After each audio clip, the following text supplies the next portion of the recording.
The letter came on a Tuesday that didn't deserve to matter. Sandra Polluck found it wedged between grocery flyers and a pizza coupon, the paper so ordinary it almost fooled her, until she saw her name typed clean across the front. No return address. No stamp that made sense. Just Sandra Polluck, like the world still knew exactly where to drop its emptiness. Her hands went cold before she even opened it. Inside were 3 lines, thin as bones. Case remains open. No new leads at this time.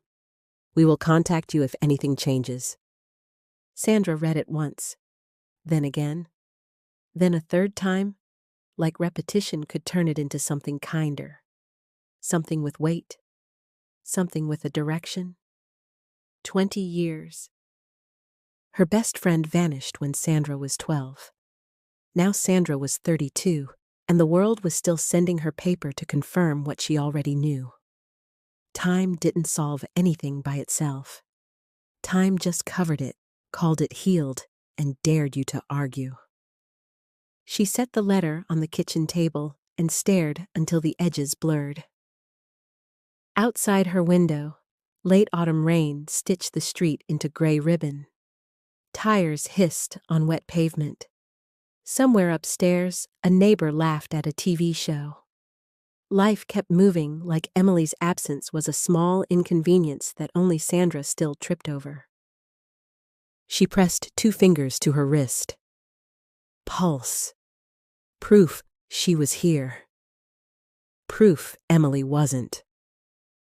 Sandra's apartment was quiet, carefully arranged, the kind of place that looked like control. Everything put away. Everything clean. She'd built a life of straight lines because straight lines felt safe. Emily used to tease her for it. "God, Sandra," Emily would say, dragging out the syllables like it was a joke and a compliment at the same time. "You're so prim and proper, like you were born holding a tiny purse and judging people." And then she'd grin and tap Sandra's nose. "I'm calling you Sam. Sandra's too stiff." Sam. The name had stuck like a warm handprint. It belonged to Emily's voice, Emily's laughter, Emily's way of making Sandra feel like she didn't have to be perfect to be loved. After Emily disappeared, Sam became something complicated. Some people used it gently, like they were trying not to scare her. Others avoided it, like the nickname was a doorway back into the worst year of her life. Sandra, Sam, had kept it anyway, because letting it go felt like letting her go. She stood up too fast, chair legs scraping, and crossed to the living room shelf. There was a photo frame she'd never had the guts to pack away. 2 kids with sunburned noses and wild smiles, arms locked like they'd invented forever. Emily Rivers had been all light and noise, the kind of girl who ran instead of walked, the kind who made you believe the world would make room for you if you just took up space. Sam had been the quieter one, watching, thinking, trying not to be a problem. Emily had chosen her anyway. That was the cruelest part. Sam had been chosen and then left behind. She turned away before the photo could split her open and went to the closet. The bin was still there, shoved behind winter boots and an old vacuum like a secret nobody wanted to admit existed. Plastic, scuffed, stubborn. Sam dragged it out with both hands and sat on the floor in front of it, breathing like she'd run a mile. The lid popped off with a soft snap. Inside, the evidence of a life lived under a missing shadow. Newspaper clippings browned at the edges, photocopies of police updates, a folded map with highlighted routes, printouts from message boards, and a notebook with Emily written across the front in Sam's teenage handwriting, pressed so hard it dented the cover. She hadn't opened it in a long time. She told herself that meant she'd grown. That meant she was moving forward, but the truth was uglier. She hadn't opened it because it still made her 12 years old. Still made her that kid on the porch steps, staring down the road at every passing car, like one of them might return her whole life. Sam pulled the notebook out and opened it anyway. The first page wasn't facts. It was desperation. If I stop looking, it means I let her go. Sam's throat tightened. She ran her thumb over the ink like she could warm it, like she could comfort the girl who wrote it. She flipped pages, dates, times, names, rumors, places searched, places not searched, notes about Emily's bracelet charms, her chipped nail polish, her favorite candy, little human details Sam refused to let the world erase. Then she found a folded photo strip tucked between pages, 4 tiny frames. Her and Emily squeezed together in a booth, making faces, laughing like the future was guaranteed. On the back, Emily's handwriting. "Promise you won't forget me." Sam's breath came out shaky. "I didn't," she whispered into the quiet apartment. "I didn't forget you." She sat there on the floor with the bin open like a wound, the letter on the table like an insult, and she finally admitted what she'd spent years trying not to say. Waiting was killing her.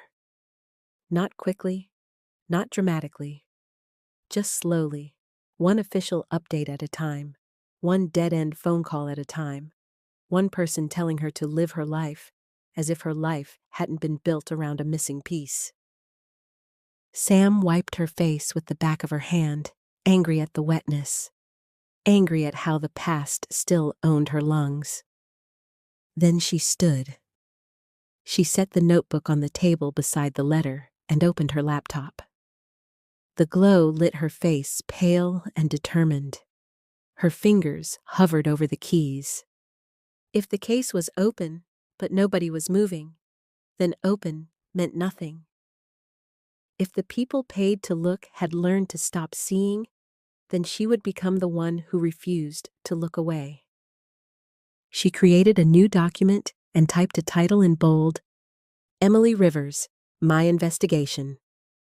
Under it, she wrote the first line, letting it cut clean. Emily disappeared on a day that started like every other day. That means the truth is hiding inside something ordinary. Sam stared at the sentence until her pulse steadied. Letting go, she realized, wasn't releasing Emily into silence. Letting go was dropping the belief that someone else was going to save her. She exhaled, slow, deliberate, like she was setting down 20 years of helplessness. Then she began to write. Mourning didn't make things softer, it only made them clearer. Sam woke before her alarm, heart already moving like it had somewhere to be. For a few seconds, she lay still, staring at the ceiling while gray light seeped through the blinds. Then the memory of last night snapped into place. The letter on the table, the bin on the floor, Emily's handwriting on the back of the photo strip, demanding loyalty across decades. "Promise you won't forget me." Sam had whispered back into her empty apartment like Emily could hear her through the walls of time. "I didn't." Now she sat up, swung her feet to the floor, and felt the ache in her chest settle into something steadier. A decision wasn't a moment. A decision was what you did after the moment passed. In the kitchen, everything was still where she'd left it. Clippings spread like feathers, notebook open like a mouth, laptop asleep but not shut down. The letter lay on top of it all, 3 dead lines staring up like an ultimatum. Sam made coffee strong enough to sting. She drank it standing up, as if sitting might invite doubt to climb into her lap. Then she opened her laptop. "Emily Rivers, My Investigation." The title looked too bold, like she was pretending to be someone braver than she was. But the thing about bravery was, Emily had taught her this. Bravery wasn't a personality. It was a choice you made, even while shaking. Sam created a timeline table and started rebuilding the last day from scratch. Not the sanitized version the town had been fed, but the real one, felt and lived. 3:02 p.m. Final bell. Emily had tugged on Sam's sleeve, eyes bright. "Meet me after, okay? I gotta show you something." 3:05 p.m. Emily exits school. Sam had stayed behind to redo a math quiz because she'd always been prim and proper, Emily's favorite tease, too careful to fail. 3:15 p.m. Sam leaves, and by then Emily was already gone. Sam stared at that gap, those 10 minutes like a black ice patch in her life. 10 minutes that had swallowed 20 years. She opened the notebook again, flipping to the pages she'd written when she was 12, and furious with herself for being responsible. If I hadn't stayed, I would have been with her. If I would have walked her home. If I would have... Sam pressed her fingers to her forehead. The guilt had lived in her bones so long, it felt like part of her skeleton. But guilt wasn't truth. Guilt was a cage built out of imagination. She needed facts. Sam pulled out the highlighted map from the bin and spread it on the table. It was creased from being folded and unfolded too many times. Highlighter marked the route Emily usually took, the safer streets her mother preferred, the shortcut behind the old skating rink that Emily used when she didn't feel like listening to rules. Behind the rink, even thinking those words made Sam's mouth go dry. She leaned in closer, studying her own old marks like they belonged to a stranger. There were places circled in red. "Last seen near Maple Street," and question marks scribbled beside them, angrier the older the ink got. A knock sounded at her door. Sam jolted, coffee sloshing. Her brain went instantly stupid. 12 years old again. Someone's here to tell you something. She moved to the door and looked through the peephole. Lena. Relief hit so hard it made Sam's knees weak. She opened the door, and her sister stepped in with wet hair and a look that said she'd been worrying for hours.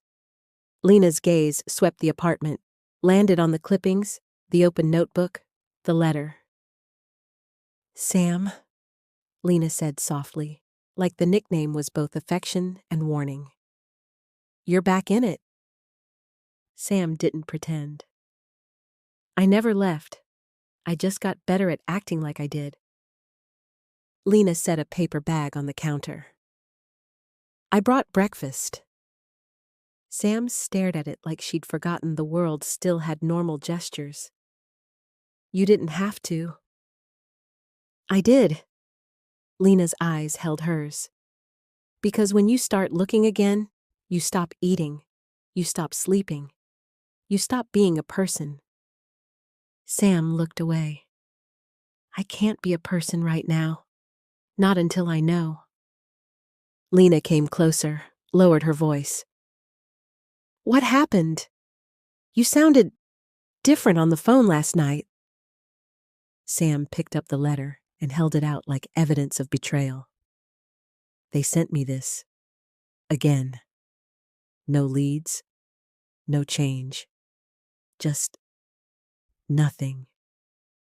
Lena's jaw tightened. She read it, then set it down with a controlled gentleness that didn't match the anger in her eyes. "They want you to give up," Lena murmured. Sam's laugh was bitter. "They don't care enough to want anything. That's the problem." Lena's gaze shifted to the map. "So what are you going to do?" Sam hesitated. Saying it out loud made it real. It made it dangerous. "I'm going to start where the truth should have started," she said.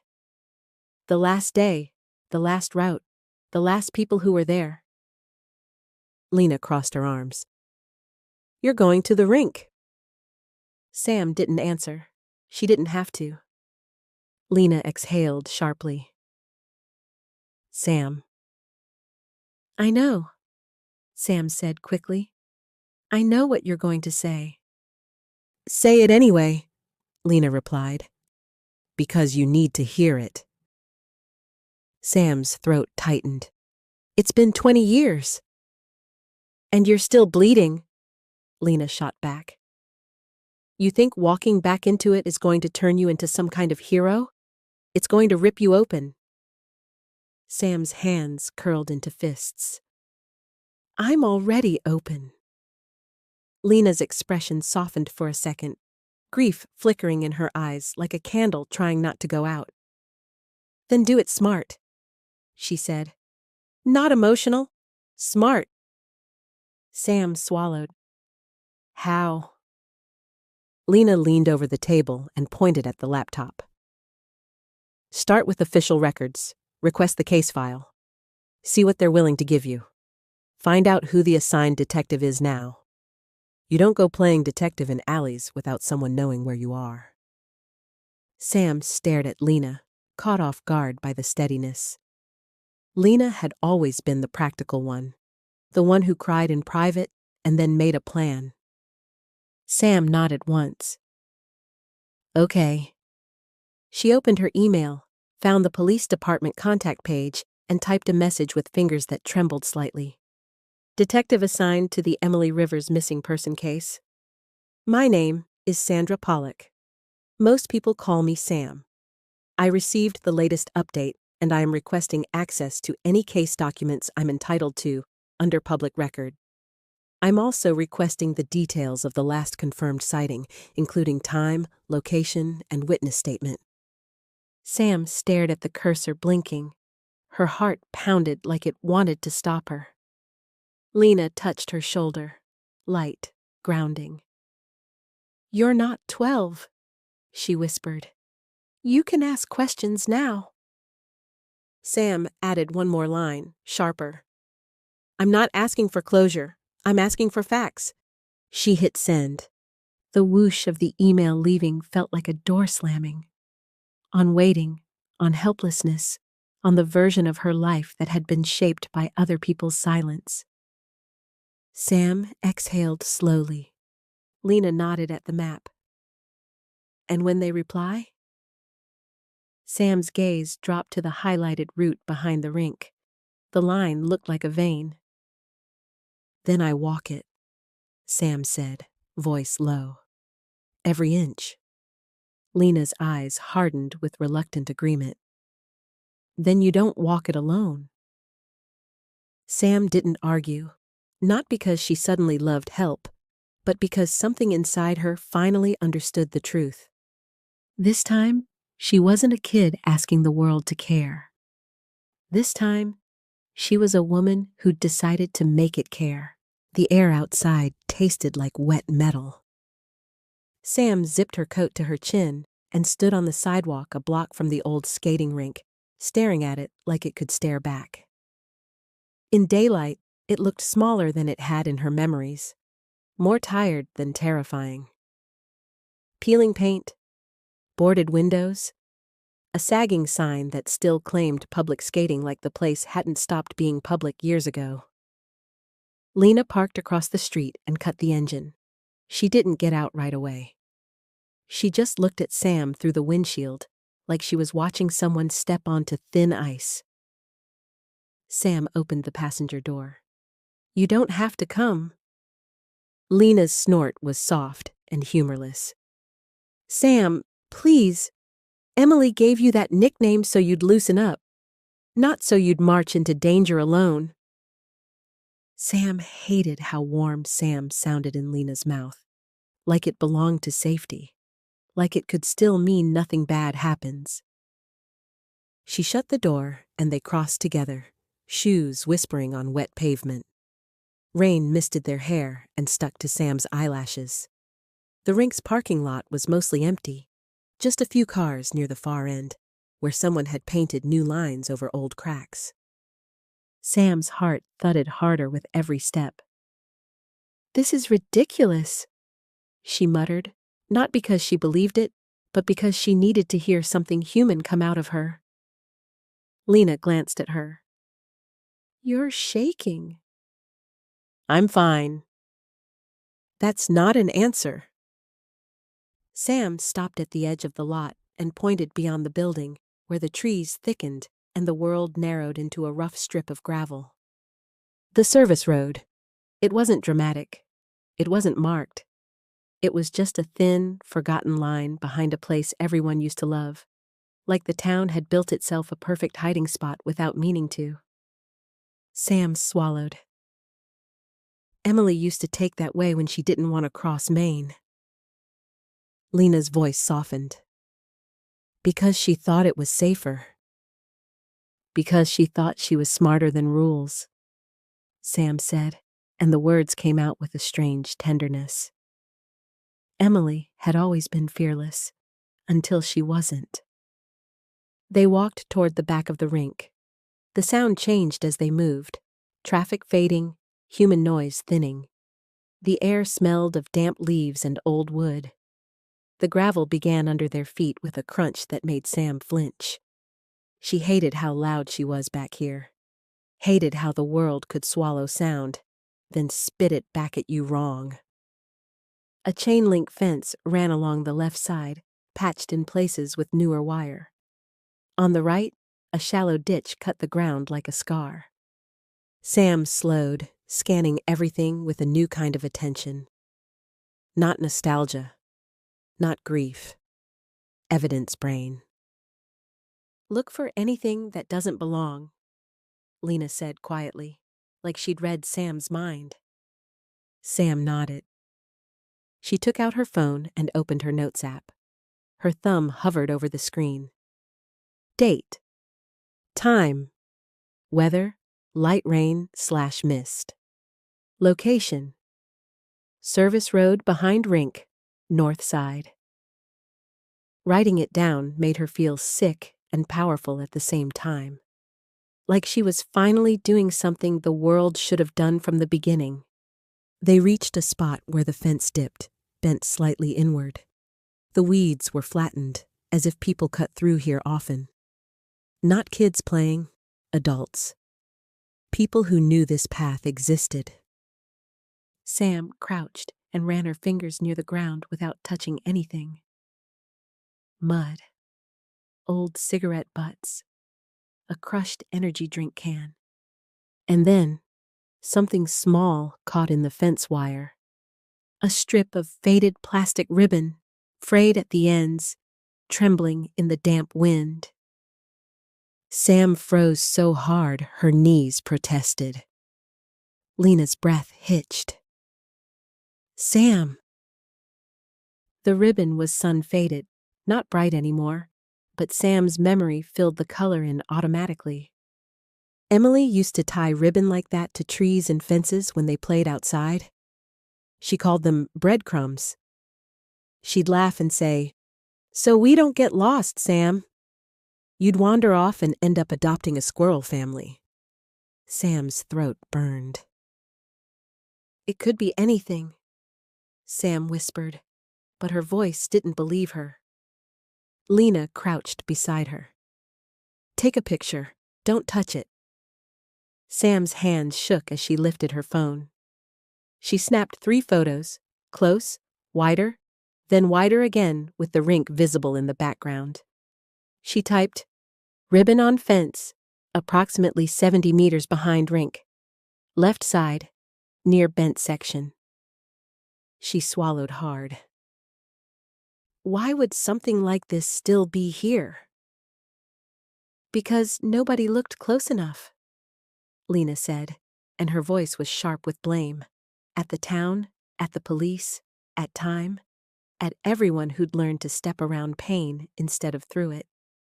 Sam stood slowly. Her eyes swept the ground again, and that's when she saw it. Half buried near the ditch, a tiny glint in the mud like a secret trying to surface. Her pulse slammed.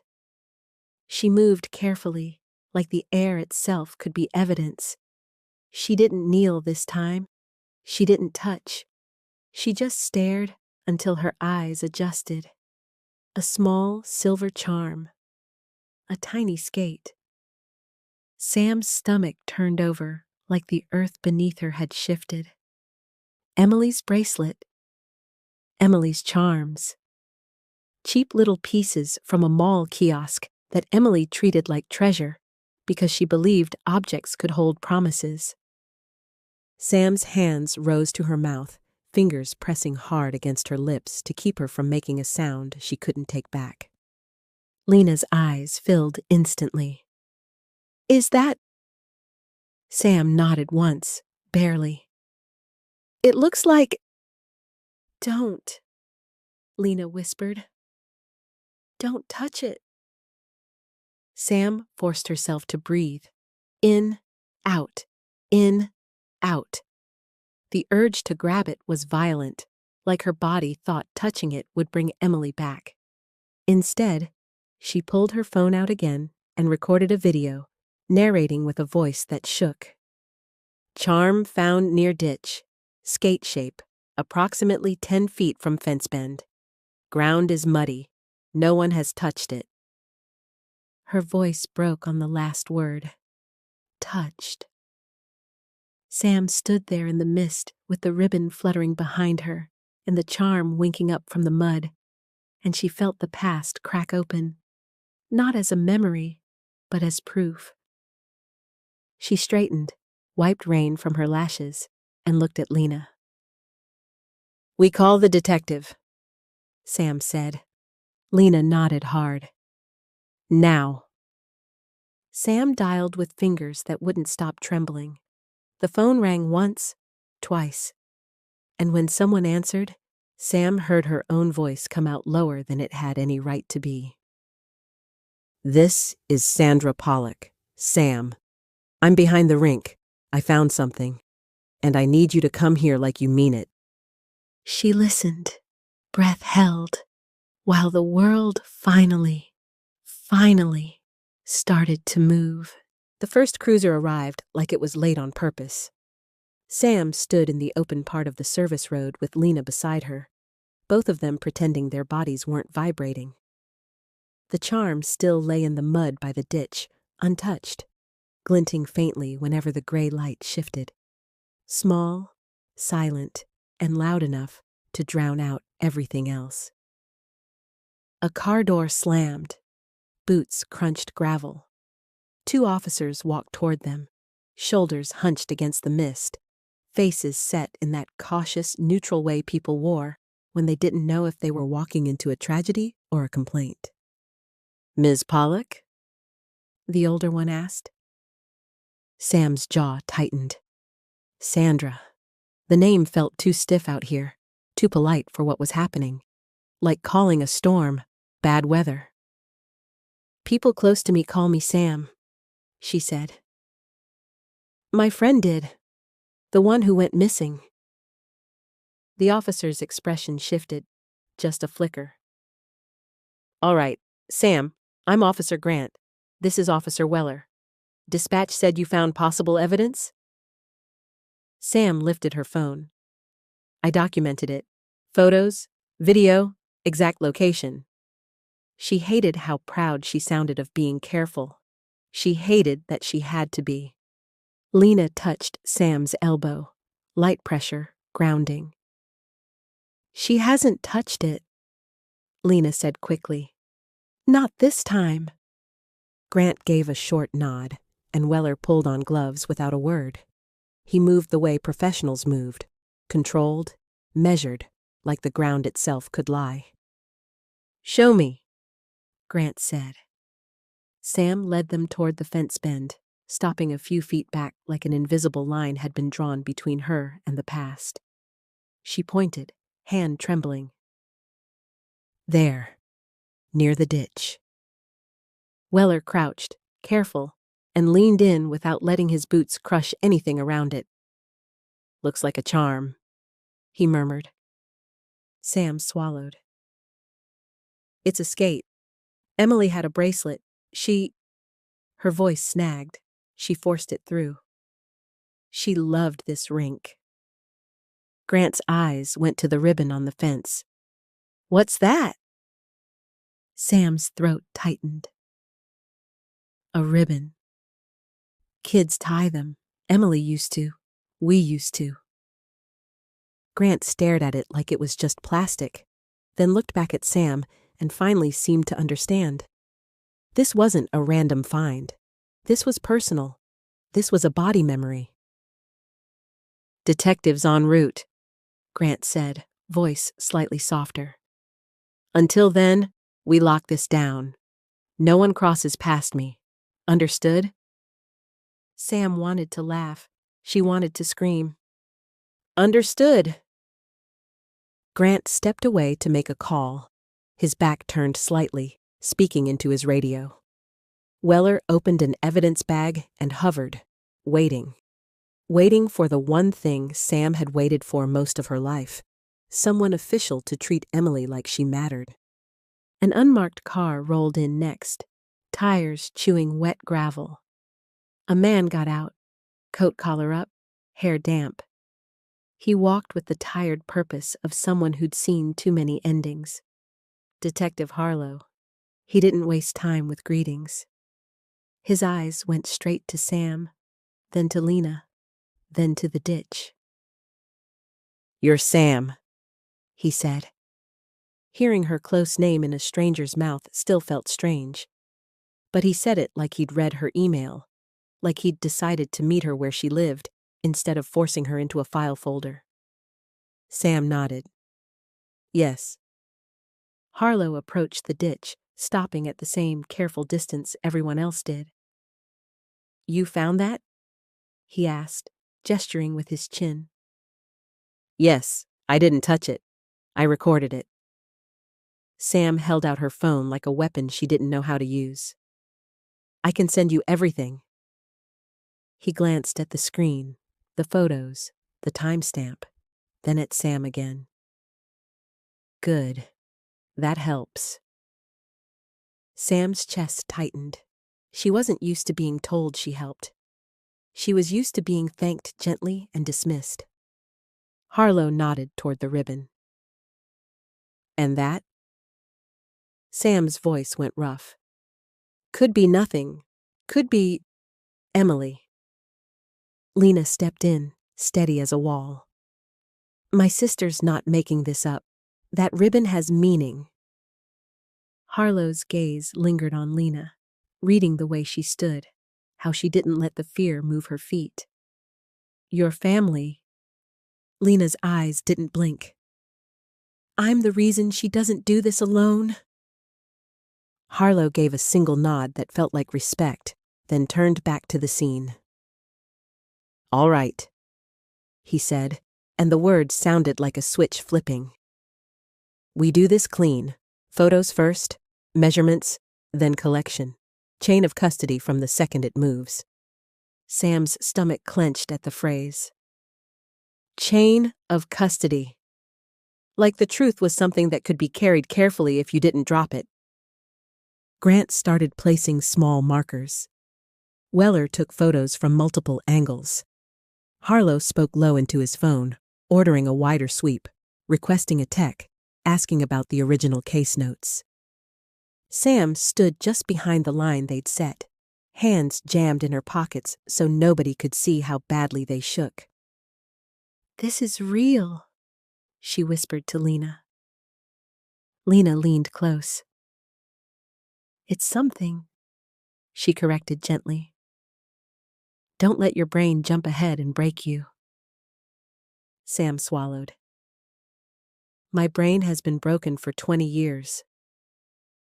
Lena didn't deny it. She just stayed there. Weller finally lifted the charm using tweezers and slid it into the evidence bag like it was a live wire. The moment it left the mud, Sam's chest tightened with a grief she hadn't expected. It had been there all this time, waiting in the dirt while the world kept telling her there was nothing. Harlow watched Weller seal the bag, label it, log it. Then he turned to Sam. Tell me, he said. Why now? Sam stared at him. Because I got tired of being patient. His eyes narrowed slightly. That letter you mentioned? Sam nodded. Same 3 lines, like they're feeding me crumbs and calling it mercy. Harlow looked away for a moment, jaw tight. I won't pretend the system does this well, he said quietly. Old cases lose oxygen. People retire. Evidence gets boxed, moved, mislabeled. Not an excuse, just the truth. Sam's voice rose despite her effort to keep it calm. And what about the other truth? The one nobody writes down? Harlow's gaze returned to her, sharper now. Like what? Sam forced the words out. Like the fact she didn't vanish into thin air. Like the fact someone saw something and didn't speak. Like the fact there's a whole town full of adults who taught themselves not to notice. The rain ticked off the fence behind them. Somewhere a branch snapped in the trees, small and ordinary, but it made Sam's skin prickle anyway. Harlow watched her face as if he could see the years stacked behind her eyes. You're going to push, he said. Sam's laugh came out bitter. I'm done asking nicely. Harlow nodded once. Then listen. If this charm matches something in the original inventory, if it can be linked to Emily, this becomes leverage. Leverage gets us access, witness follow-ups, records, old interviews, but... He paused. It also brings attention. Lena's voice cut in, low and firm. Attention from who? Harlow held Lena's gaze. From anyone who hoped this case would stay asleep. Sam's stomach dropped. You think someone's still watching? I think, Harlow said carefully, that people who get away with things don't like the sound of doors reopening. Sam turned her head slightly, looking down the service road, toward the mouth where the world widened back into normal streets. She saw nothing but mist and wet gravel. Still, the feeling stayed, like the air had ears. She hated that fear, hated how it tried to curl her back into the girl who waited for grown-ups. Sam lifted her chin. So, what do we do? Harlow reached into his coat pocket and pulled out a card, handing it to her. You call me before you go anywhere. You don't meet anyone alone. You keep your sister in the loop. And you write down everything you remember, even if it feels stupid. Sam stared at the card. Her hands were still trembling, but her voice steadied. I'm not trying to be reckless, she said. I'm trying to be free. Harlow's eyes softened just a fraction. Freedom looks like rules right now, he said, because rules keep you alive. Weller finished sealing the evidence and stepped back. Grant nodded toward the road. Scene's secured. Tech will be here within the hour. Harlow looked at Sam one more time. We'll start with the case file, he said. And we'll start with anyone who worked the neighborhood back then. You're not crazy for wanting answers, Sam. Sam felt something shift in her chest. Small, but real. Not closure. Not peace. Movement. Lena slipped her hand into Sam's, squeezing hard. Sam didn't pull away. As they walked back toward the lot, the ribbon fluttered behind them on the fence. Faded plastic in the rain, stubborn as a promise. And Sam realized the worst part wasn't reopening the wound. The worst part was knowing the wound had never been closed at all. The evidence room was colder than it needed to be. Not temperature cold, institution cold. Fluorescent lights, gray tables, gray walls, a gray feeling that said, whatever happened, it happened a long time ago. Sam sat with her sleeves pulled over her hands like she could hide the shaking. Detective Harlow stood a few feet away, arms folded, watching the box on the table like it might explode if she opened it wrong. The label read, Rivers, Emily, Missing Person, 2005. Sam's throat tightened. She'd waited so long to be allowed this close to the truth that part of her didn't trust it. You can read and take notes, Harlow reminded her. No photos of sealed pages. Sam didn't look up. I'm not here to scrapbook. She lifted the lid. Inside were folders stacked too neatly. Search logs, witness statements, tip sheets, a handful of grainy photos in plastic sleeves. The whole box felt thin, like 20 years of loss had been compressed into something the world could slide onto a shelf and forget. Sam pulled the initial missing person report and laid it flat. Her fingers hovered for a second, then landed, steadying themselves on paper. Height, weight, hair, eyes, clothing, shoes. Emily turned into data. Sam swallowed and forced herself to read like it was a job. Like if she stayed clinical, it wouldn't hurt as much. Then she saw it. Near the bottom, under a section titled Parent/Guardian Information, a name sat there like a wrong note in a song she knew by heart. Guardian, Patricia Rivers. Sam blinked once, twice. Her brain tried to correct it automatically. Marianne. Emily's mom was Marianne Rivers. Marianne who packed lunches. Marianne who showed up to school events. Marianne who held Sam's face between her hands at the vigil and said, We'll bring her home. Like belief alone could pull a child back from the dark. Sam looked again. Patricia Rivers. She lifted her head. Detective? Who is Patricia Rivers? Harlow stepped closer, leaned over her shoulder and read it. His brows knit. Confusion, not recognition. I don't know, he admitted. That's odd. Odd. The word hit Sam wrong. Too small. Sam flipped to the next document. Emergency contact form from Emily's school. Her eyes scanned down to the relationship line. Primary contact, Marianne Rivers. Relationship, mother.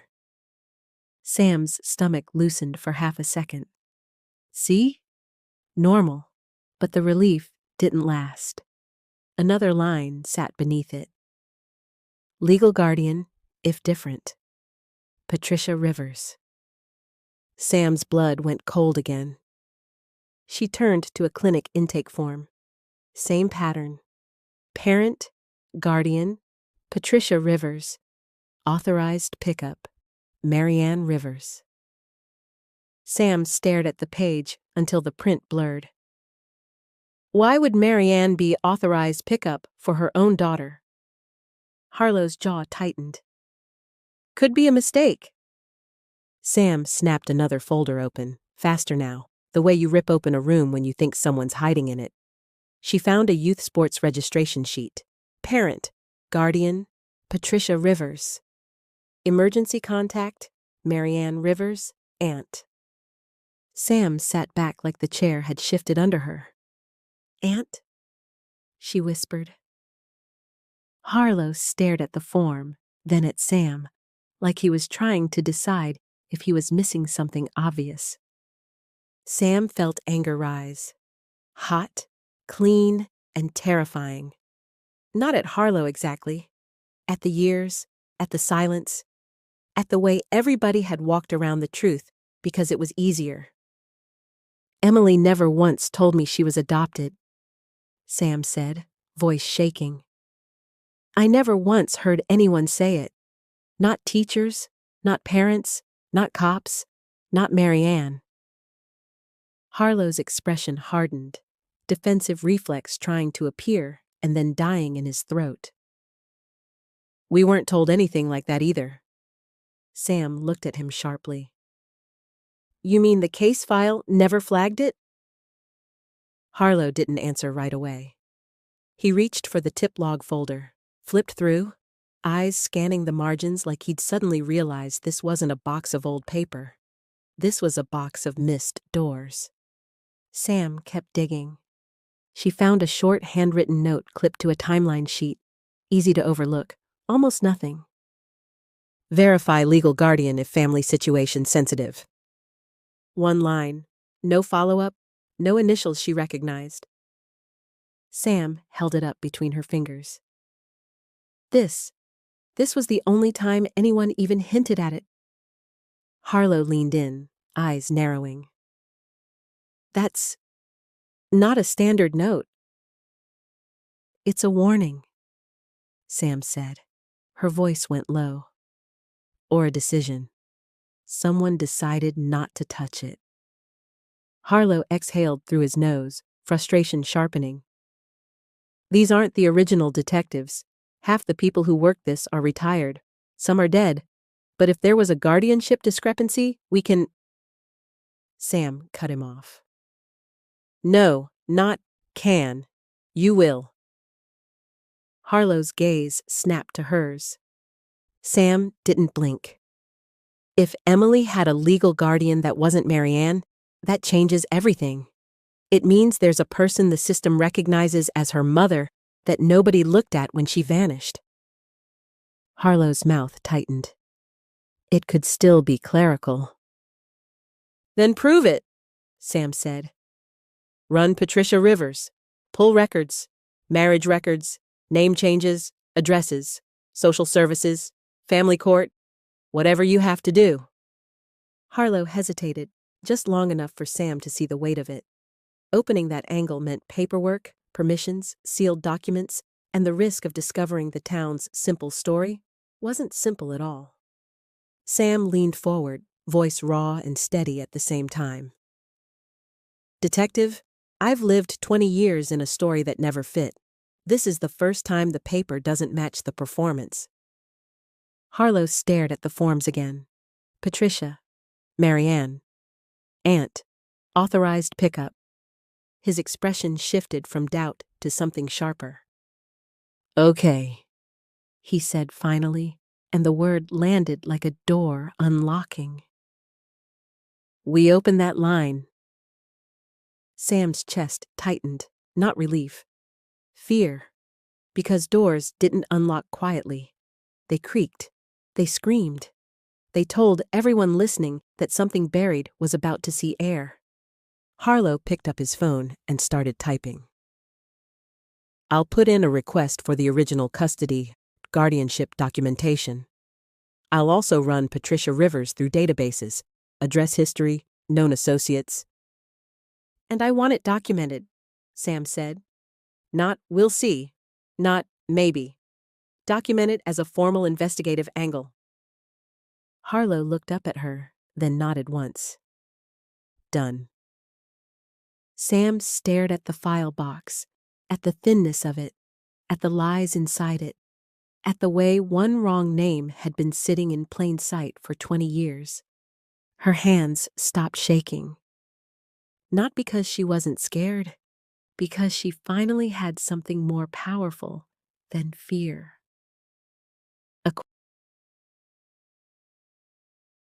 Who was Patricia Rivers? And by the time Sam got home, the rain had turned to a thin, icy mist that made the streetlights look bruised. She didn't take her coat off. She didn't make tea. She stood in her kitchen staring at the notes she'd scribbled in the evidence room. Patricia Rivers circled so many times, it looked like she'd been trying to burn the name into the paper. A wrong mother. A paper mother. A ghost nobody told her existed. Her phone buzzed just after 9. Detective Harlow. Sam answered too fast. Tell me you found her. Harlow's voice came through low, controlled. I found something. Not her. Not yet. Sam's stomach tightened. What does that mean? It means Patricia Rivers doesn't show up the way people show up, Harlow said. No clean local record. No obvious address history here under that exact name. Sam gripped the edge of the counter. So she's fake. Or she's real under a different name, Harlow said.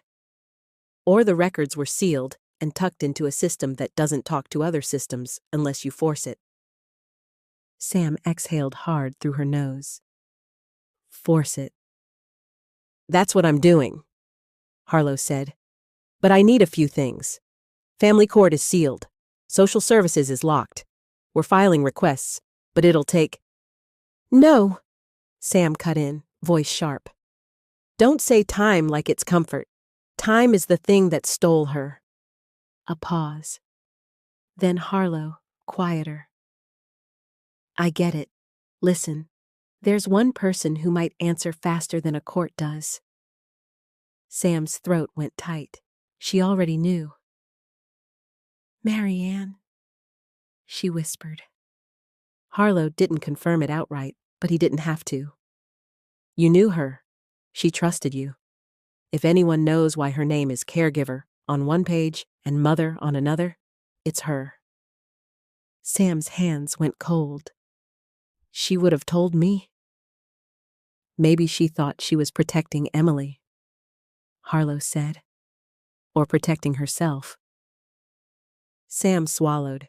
The idea tasted like betrayal. She cried on TV, Sam said, like that proved something. She held vigils. People can love a child and still be afraid of paperwork, Harlow replied. Sam, talk to her. Sam stared at the wall, breathing shallow. She hated how the past kept rearranging itself. How love could be real and still not be the full truth. Okay, she said, and her voice sounded like gravel. I'll go. And don't do it alone, Harlow added. Sam's laugh was bitter. Lena's already grabbing her keys. Marianne Rivers lived in the same house she'd lived in when they were kids. Same porch light, same flower boxes, empty now, winter bare. Same front steps where Sam had stood 20 years ago with a flyer in her hand and hope in her mouth like a prayer. Lena stayed in the car at the curb, headlights off, watching. Sam walked up the steps and knocked. For a moment, nothing. Then the door opened a crack. Chain still on. Marianne's face appeared, older, thinner, eyes tired in a way that made Sam's chest ache. When she saw Sam, her expression softened automatically, like muscle memory. Sam, Marianne breathed, and the nickname landed gentle. Too gentle for what Sam carried. Then Marianne's gaze dropped to Sam's hands, to the notebook tucked under her arm, and something shifted. A flicker. Fear. Can I come in? Sam asked. Marianne hesitated. The chain stayed on. Sam, it's late, she said softly, like she was trying to keep the world quiet. I went through the case file, Sam replied. The words hit like a stone. Marianne's lips parted. She closed them again. Her eyes darted quick to the side of the hallway, like someone might hear. Please, Sam said, voice cracking. I need you to tell me why Emily's guardian is listed as Patricia Rivers. Marianne's face drained. Not confusion, not surprise. Recognition. The chain rattled as Marianne's hand trembled on it. For a second, Sam thought she wouldn't open the door at all. Then Marianne unhooked it and stepped back. Come in, she whispered. The house smelled the same, cleaner, emptier, like someone had scrubbed away everything that once had laughter in it. A framed photo sat on the entry table. Emily, at about 10, missing front teeth, grin wide enough to break your heart. Sam's throat burned. Marianne closed the door and pressed her back to it, eyes shut for a beat, as if she needed the wood to hold her upright. "Sam," she said, voice shaking. "Why are you doing this?"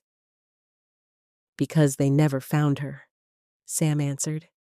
"Because my life is a question mark. Because I just learned something I was never supposed to learn." Marianne opened her eyes, wet, furious, exhausted. "I was her mother." "I know you were," Sam said quickly. "I know you loved her, but the file says—" "I know what the file says!" Marianne snapped, sharper than Sam had ever heard her. Then the sharpness collapsed into something smaller. "I know." Silence swelled between them. Sam forced her voice steady. "Who is Patricia?" Marianne's hands twisted together like she was wringing water out of her own skin. "That name," she whispered. "That name was on papers I didn't want to exist." Sam's pulse pounded. "So it's real." Marianne looked at Sam like she was seeing 12-year-old Sam again. The kid who slept over, who ate her food, who trusted her. "She wasn't adopted the way people think," Marianne said, voice low. "There was a placement, a guardianship. It was supposed to become permanent. It was supposed to be safe." Sam's stomach turned. "Why didn't you tell me?" Marianne's laugh was broken. "Because she was a child who needed to feel normal. Because the town talks. Because if it got out—" She stopped, swallowed hard. "Because I was terrified someone would come back and claim her." Sam went still. Claim her. Marianne's eyes squeezed shut. A tear slid down her cheek, quick as shame. "She had a biological mother," Marianne whispered, "and she wasn't stable. She wasn't safe. She wasn't gone, no matter how much I prayed she'd stay gone." Sam's voice dropped to a whisper. "Her bio-mom's name is Patricia Rivers." Marianne didn't answer with words. She answered with silence that screamed, "Yes." Sam felt the room tilt. The air got thin. "All this time?" Sam said, voice trembling. "You let everyone believe it was a stranger." Marianne's eyes flashed. "Because if they knew it was a mother—" Her voice broke. "People don't hunt mothers the way they hunt monsters, Sam. They make excuses. They say, she must have had a reason. They say, that's still her child." Sam stared at her, shaking. "And did she?" Marianne looked away like the answer had teeth. "She thought she did." Sam's hands curled into fists. "Did the police know?" "No," Marianne said fast. "Not like this. Not the full truth. I told them there was family tension. I didn't—" She swallowed. "I didn't want them digging where they could unmake what little I had left." Sam's chest ached so hard it felt like pressure behind her ribs. "You should have told me." Marianne stepped closer, pleading now. "Sam, please, please don't do this.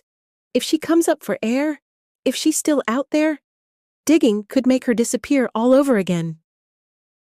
Sam stared at Marianne, shaking, heart torn between rage and understanding, and the brutal fact that fear had been steering this house for 20 years. Then Sam's phone buzzed. "Harlow." Sam answered without looking away from Marianne. "Yeah." Harlow's voice was tight. "Sam, new hit. Not an address, but a record. Patricia Rivers filed a petition 2 months before Emily vanished." Sam's blood went cold. Harlow continued. "It's sealed, but it exists. And it has a secondary name attached. An alias or a maiden name. We're pulling it now." Sam's grip tightened on her phone. What name? Harlow paused, like even he felt the weight of saying it. I'll tell you when I have it in front of me, he said. But Sam, this isn't a dead end. This is a doorway. Sam looked at Marianne, at the fear, the grief, the love that had kept the truth locked up. Then Sam whispered, more to herself than anyone. Then I'm walking through it. Chapter 7. The name she hid behind. Sam didn't realize she was holding her breath until her lungs started to burn. Marianne stood in front of her own door, like it was the only thing keeping the past from walking in. Her hands were twisted together, knuckles white, eyes wet but sharp, like fear had kept her awake for 20 years and taught her how to survive on it. Sam's phone was still pressed to her ear. Harlow's voice came through tight, careful. Sam, I've got the secondary name. Sam's stomach clenched. Say it. A pause, paper shuffling, the sound of someone reading the thing twice to make sure it's real. Patricia's listed as Patricia Denton on the petition, Harlow said. And there's an older name in parentheses. Could be a maiden name, could be an alias. I'm pulling the supporting documents now. Sam's skin went cold. Denton. The name didn't belong to her memories of Emily. It belonged to the town. Power, property, money that didn't smile. The kind of name that made people lower their voices without realizing they were doing it. Sam stared at Marianne, and in that second, she didn't see a grieving mother. She saw a woman who had been living in a locked room. Harlow continued. 2 months before Emily disappeared, Patricia filed for enforcement, meaning she was pushing to make contact happen or reclaim rights. The details are sealed, but the motion exists. That's not nothing. Sam's voice came out low. Marianne is here. She's confirming things. A brittle sound left Marianne's throat at the word confirming. She flinched as if Sam had struck her. Harlow's tone sharpened. Sam, I need you and Marianne to come in. Tonight, if she'll cooperate. I want a formal statement while this is still fresh. Sam didn't look away from Marianne. He wants you to come in, she said softly. Marianne's face crumpled. Anger, fear, grief, all fighting for the same space. No, she whispered. Sam's jaw tightened. Marianne? Marianne shook her head fast, like she could shake the truth right off her skin. If I walk into that station and say her name out loud, if I put it on paper, her voice snapped. You don't understand what that does. Sam felt rage flare, hot and clean. I understand exactly what silence does. I've lived inside it. Marianne's eyes flashed. Silence kept Emily safe for as long as I could keep it. And then she disappeared anyway, Sam said, and the words were brutal because they were true. The room went quiet, except for the faint hum of the refrigerator and the rain ticking against the windows like impatient fingers. Lena knocked lightly from the front of the house. 2 quick taps and a pause, then stepped inside without waiting for permission. She'd been waiting in the car, watching the porch like a guard dog. Now she moved straight to Sam's side and stayed there, shoulder to shoulder. Lena's gaze cut to Marianne. You've been sitting on this for 20 years. Marianne's mouth trembled. You think I wanted to? Sam lowered the phone from her ear and put it on speaker, setting it on the table like a witness. Harlow's voice filled the room. Marianne Rivers, this is Detective Harlow. Marianne stared at the phone as if it was a snake. Harlow went on, steady. "I'm asking you to come in and give a statement about Patricia Rivers, also known as Patricia Denton, and any contact you had with her before Emily's disappearance." The name, Patricia Denton, landed in Marianne's face like a slap. Her eyes squeezed shut. A tear slipped free. Lena's voice was ice. "So it is Denton." Marianne didn't answer. She sank onto the couch like her knees couldn't hold her up anymore. Sam's heart pounded. "Marianne," she said, softer now because she could see it. This wasn't just guilt. It was terror with history. "Tell me what you didn't tell the police." Marianne wiped her face hard, angry at her own tears. "She came once," she whispered. Sam went still. "When?" Marianne's voice shook. "A month before Emily vanished. I just picked her up from school. Emily was in the back seat, talking about something stupid. Glitter pens, I don't even remember."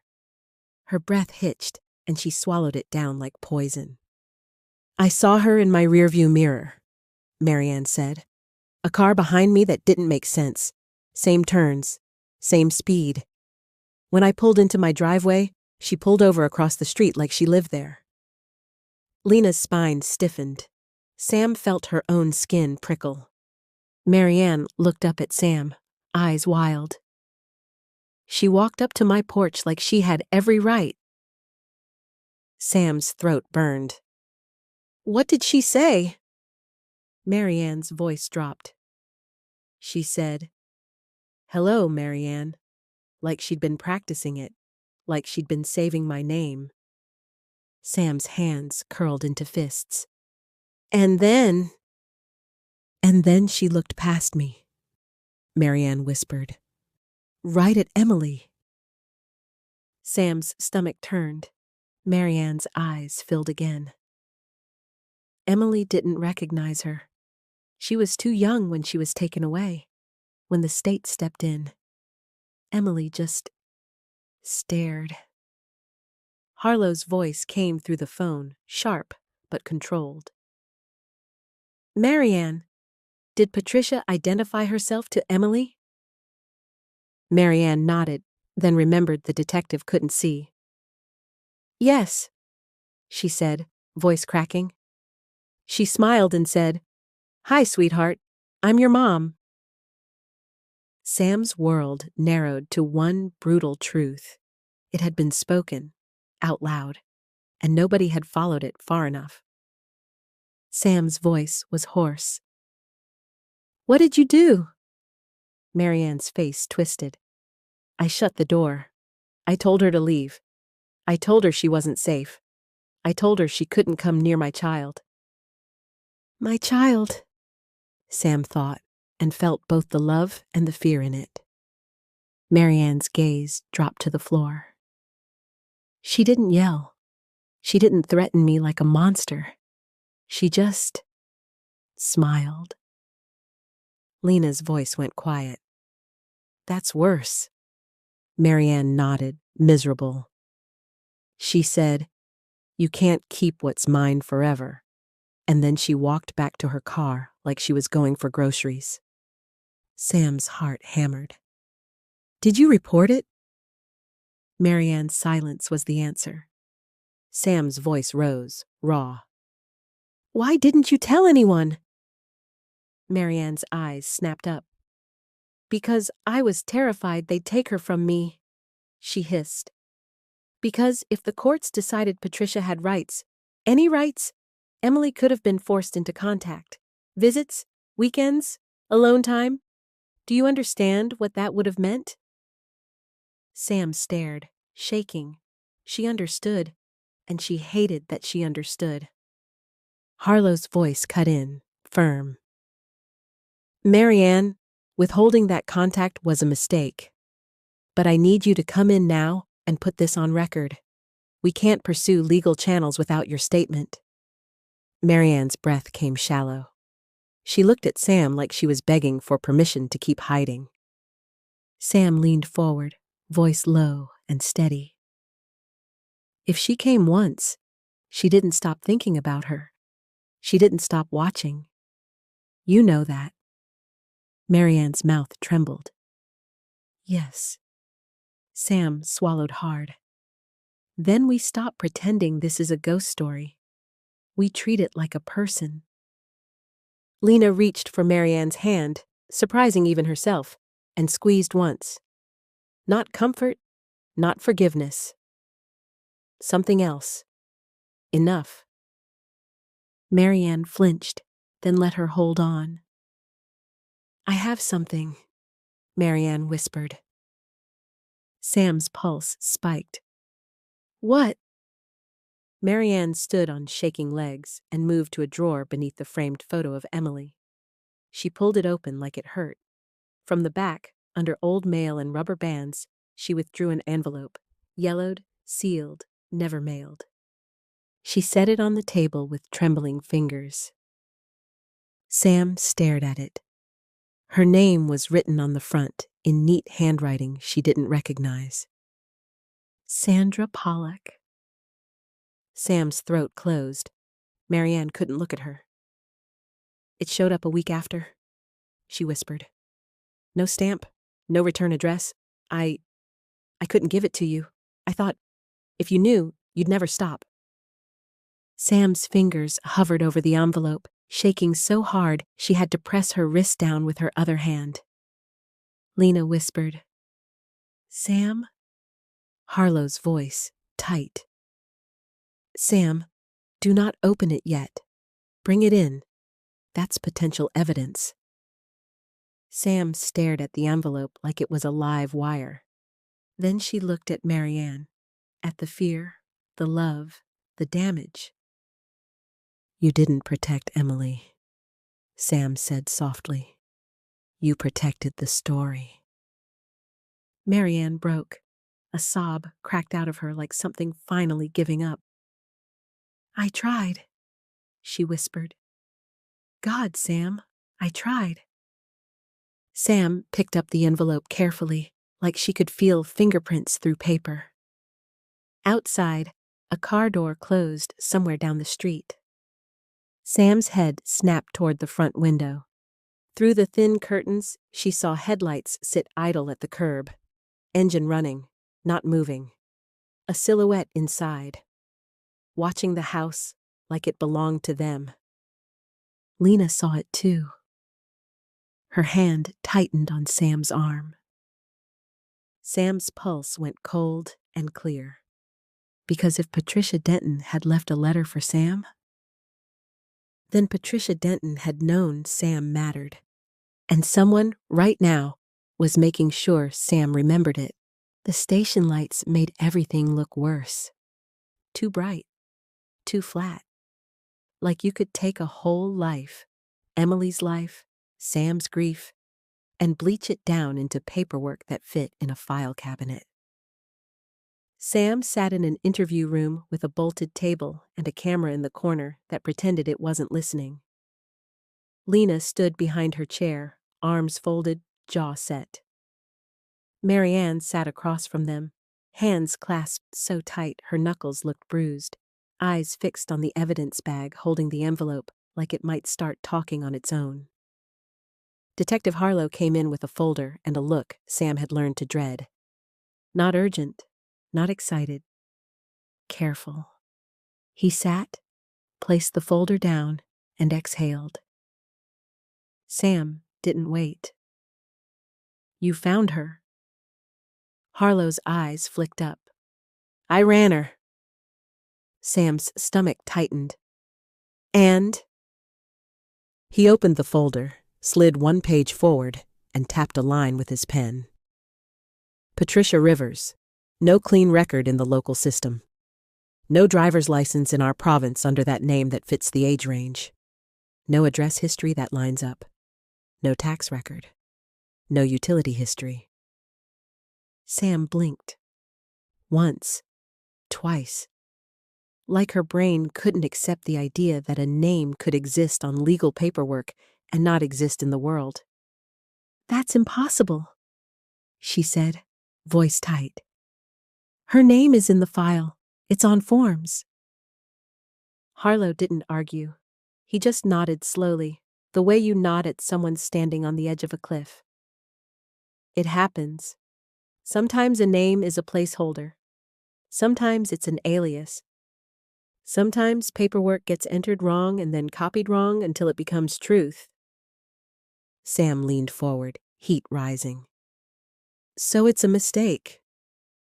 Or it's deliberate, Lena cut in. Harlow's gaze shifted to Lena, then back to Sam. I also ran Patricia Denton. Sam's pulse jumped. And? Harlow's mouth tightened. Too many hits, different provinces, different ages. It's a common enough first name and a last name that's everywhere. None of the matches connect to Emily's file. No obvious overlap. Sam felt her hope crumble like dry paper. So what? Patricia Rivers is fake and Patricia Denton is a haystack, she snapped. That's your update? Harlow didn't flinch. That's where we are. Right now. Sam stared at the table. The bolted metal edge dug into her forearm, and she welcomed the sting. It made the moment real. Marianne's voice came out thin. She was real. Sam's eyes snapped to her. Then why is she a ghost on paper? Marianne's mouth trembled. Because she didn't want to be found. Harlow flipped to another page. We tried to access guardianship or adoption records. Sam's chest tightened. Good. Harlow held her gaze, and Sam knew it was coming before he said it. They're sealed, he said. Family court sealed, child welfare sealed. Without a court order, they won't release details. Not names, not petitions, not placements. Sam's voice rose, raw. You're the police. Get a court order. Harlow's tone stayed even, but it didn't soften the blow. A judge wants probable cause. Name discrepancy in an old file doesn't always meet that bar. Sam laughed, one sharp, ugly sound. So, what does? A body? Silence. The room filled with it. Heavy, familiar, suffocating. Lena spoke quietly, furious. So the system can mislabel a mother as an aunt, list a guardian that doesn't exist, and when we ask questions, the answer is, sorry? Locked? Harlow's jaw clenched. I don't like it either. Sam's fingers curled into fists. Then unlock it. Harlow leaned forward, voice dropping. I'm trying. I filed requests. I contacted provincial offices. I called a liaison. But sealed files move slow and they move quiet. Quiet, Sam repeated, tasting the word like poison. Everything about Emily is quiet. Harlow's eyes held hers. Not anymore. Sam wanted to believe him. She hated how hard it was to. She pointed at the evidence bag containing the envelope. What about that? If it's tied to Patricia, that's probable cause. Harlow shook his head slightly. We can log it, process it, but an envelope with your name on it doesn't prove guardianship, adoption, or abduction. It proves someone delivered an envelope. Sam's chest ached. Every time we get close, it turns into nothing. Marianne's voice cracked. That's why I didn't want this. Sam swung toward her, eyes blazing. Don't you dare make this my fault. Marianne flinched like she'd been slapped. Tears welled fast. Sam, I'm just telling you. She knew how to stay in the cracks. Sam's breath came hard. She forced it down, forced herself not to explode, because exploding never brought answers. It only made people step back. Harlow pushed the folder closer. Here's what we can do, realistically. Sam stared at him, jaw tight. We rebuild Patricia from the edges, he said. Not from sealed files. From external records, hospitals, schools, housing, employment. Anyone who might have interacted with Marianne during the placement without needing court permission. Lena leaned in. So we go around the lock. Harlow nodded. Exactly. We can also reopen interviews. The old case notes mention family sensitive. That means someone knew something was complicated. We find out who wrote that and why. Sam swallowed. And if the judge still refuses? Harlow's eyes sharpened. Then we bring more than a discrepancy. We bring a pattern, a credible witness, a corroborating record, something that forces the door. Sam stared at the folder, at the pages of dead ends dressed up as procedure. She felt the old despair creeping in, the one that told her to stop fighting, because fighting just hurt. Then she looked at Marianne, at the fear that had ruled her for 20 years. And Sam realized something ugly and clean. If Patricia Rivers didn't exist, it was because the world had been trained not to see her. Sam's voice went quiet. Fine. Harlow lifted an eyebrow. Fine? Sam nodded once, slow. If she's hiding behind paper and seals and systems that won't talk, then we stop asking the system to save Emily. Lena's hand came to Sam's shoulder, steady. Sam looked straight at Harlow. Tell me what you need from me. Names, places, people Emily knew, anything? Harlow held her gaze for a beat, then nodded. Start with the day Patricia showed up. Marianne, every detail. Car, clothes, voice, anything you can remember. Marianne wiped her face with shaking hands. I can try. Sam's jaw tightened. Not try. Do. Marianne flinched, then nodded, small. Okay. Harlow clicked his pen. And Sam, don't do anything on your own. Sam almost smiled. Almost. It didn't reach her eyes. I won't, she lied, because she didn't know how else to live when the world kept locking doors. Outside the interview room, the station hummed. Phones ringing. Footsteps. Normal life.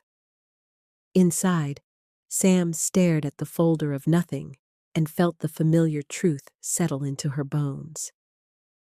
They hadn't found Patricia because Patricia hadn't wanted to be found.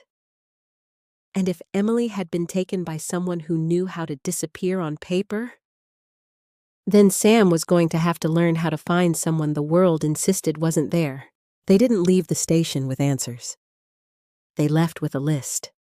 A list of maybes and if we can and we'll try, written in Harlow's neat handwriting like neatness could tame something that had lived feral for 2 decades. Sam hated lists. Lists were what you made when you couldn't do the thing you actually wanted, kick down a door and pull your best friend back through it. But Harlow was right about one thing. If the lock was sealed files, then the key was everything that touched those files from the outside, the edges. Harlow walked them down a hallway that smelled like old coffee and floor cleaner, and stopped in front of a bulletin board crowded with case flyers and shift schedules. I need a description, he said to Marianne.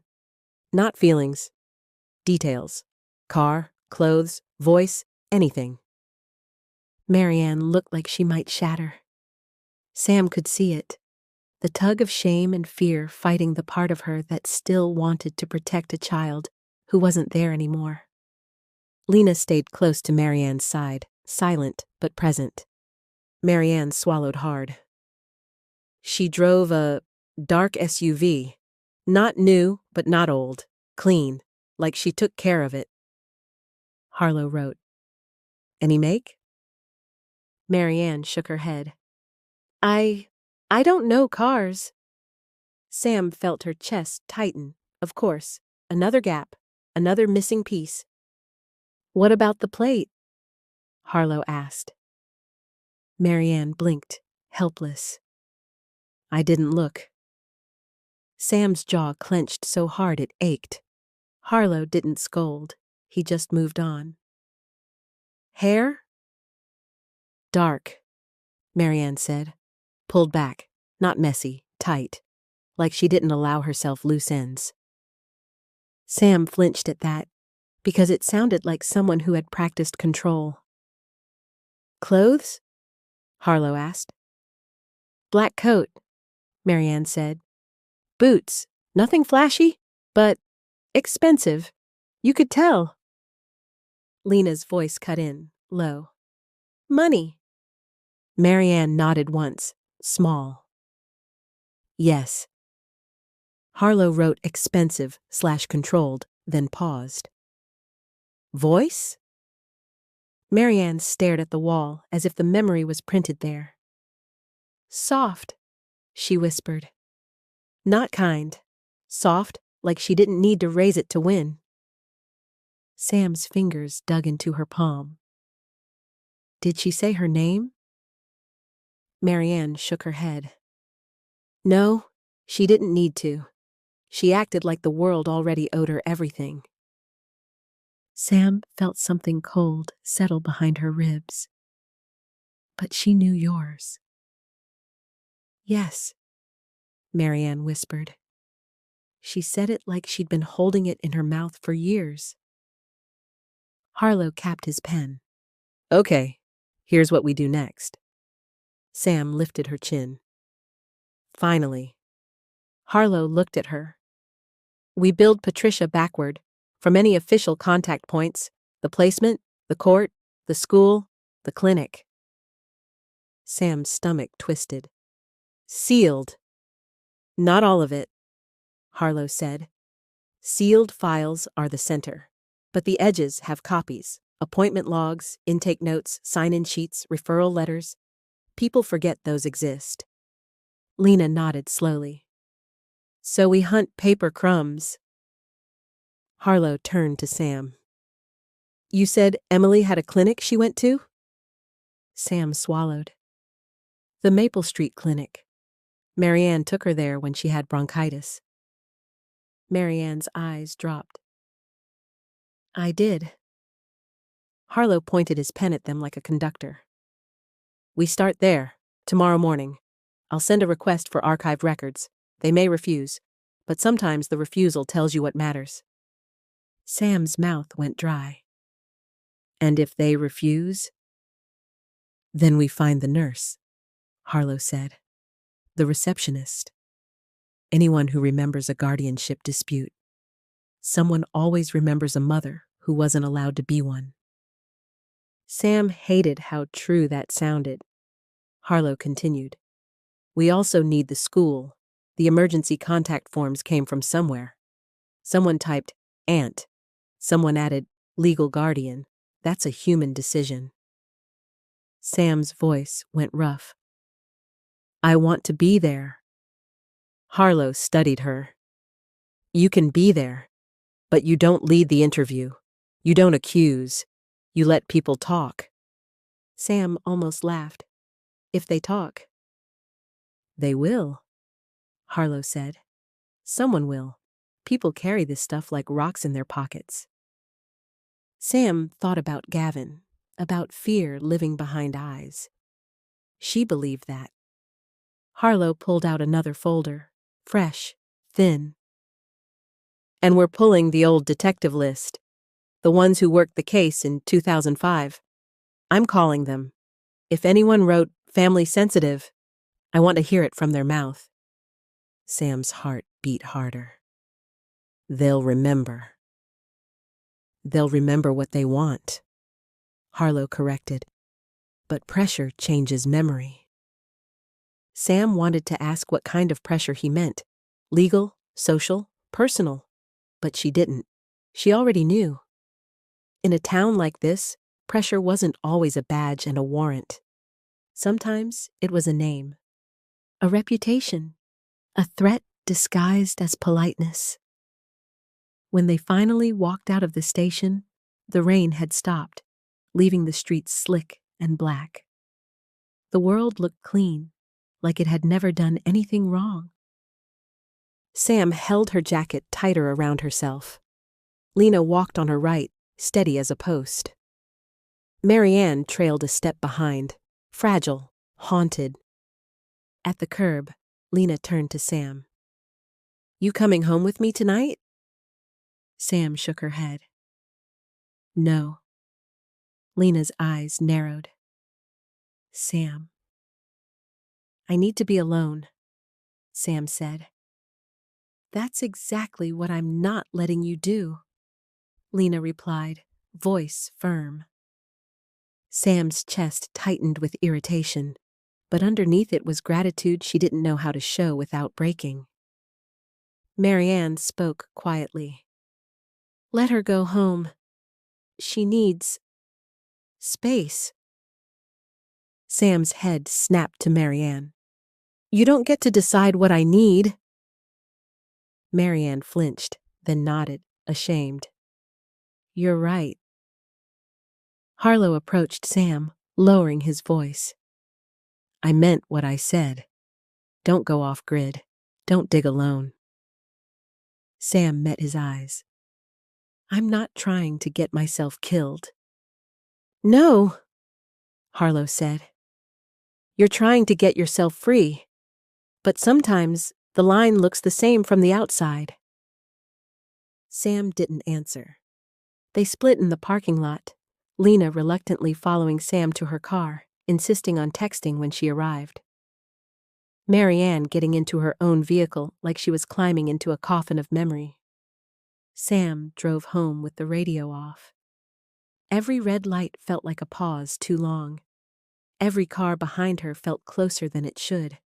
She told herself she was being paranoid, then reminded herself paranoia was just fear that had been right before. At her apartment, she locked the door, checked it twice, then stood in her kitchen staring at the notes from the case file. Patricia Rivers, legal guardian, inconsistent. Marianne Rivers, caregiver/aunt, inconsistent. Verify legal guardian if family sensitive. One note. Sealed records, blocked. Sam's phone buzzed. "Lena, text me. Door locked?"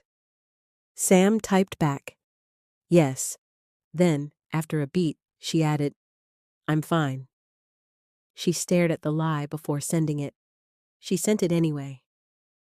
Sam walked to the living room shelf and looked at the photo of her and Emily, the one she never put away. 2 kids with wild smiles. Emily's arm hooked around her like a promise. "You knew," Sam whispered to the photo. "Didn't you?" She couldn't decide if she was asking Emily or asking herself. Then she sat at her laptop and opened the document titled Emily Rivers, My Investigation, and added a new section in bold. Adoption, Legal Guardian Angle. Under it, she typed the first line with fingers that didn't shake anymore. If Patricia Rivers doesn't exist on paper, she exists in behavior. Find the people who witnessed her orbit. Sam leaned back, eyes burning, and realized the cruelest part of this new truth. Emily hadn't just been missing. Emily's entire identity had been split by adults, by courts, by secrets, so that even the people who loved her couldn't see the full shape of her. And Sam wasn't just searching for a person. She was searching for the version of Emily the world had hidden. The tip came in on a Wednesday afternoon, the kind of gray day that made everything feel like it was already over. Detective Harlow called Sam while she was standing at her sink, staring at a mug she'd rinsed 3 times without realizing it. Her hands smelled like soap and metal. Her brain felt like it had been scraped raw. "Sam?" Harlow said, voice tight with that careful tone he used when he didn't want to light hope too fast. "We got a call. Anonymous claims Patricia Rivers is living 2 towns over." Sam's heart jumped anyway because her body couldn't help it. Hope was a reflex. "Where?" Sam asked. "Riverton," Harlow replied. They gave an address. Lena, sitting at Sam's kitchen table with her coat already on like she'd never taken it off since this started, lifted her head. "You're kidding!" Harlow didn't sound like he was kidding. "It could be nothing, but we have to check." Sam swallowed hard. "When?" "Now," Harlow said. "If you want in." Sam's throat tightened. She didn't want anything except sleep. But sleep hadn't helped in 20 years. "I'm coming," she said. Riverton was only 40 minutes away, but it felt like crossing into a different version of the world, one where Emily wasn't missing, where Sam wasn't hollowed out by waiting. The trees along the highway were bare and black, reaching like fingers. The sky hung low. The road hummed under the tires like it was trying to hypnotize her into forgetting. In the back seat of Harlow's unmarked car, Sam watched the world blur past and tried not to build a story too early. Lena sat beside her, knee bouncing. "Anonymous tips," Lena muttered. "Convenient." Sam's voice came out tired. "At this point, I'll take convenient." Harlow kept his eyes on the road. "Stay alert. We don't know who called it in." "Or why," Lena said. No one argued.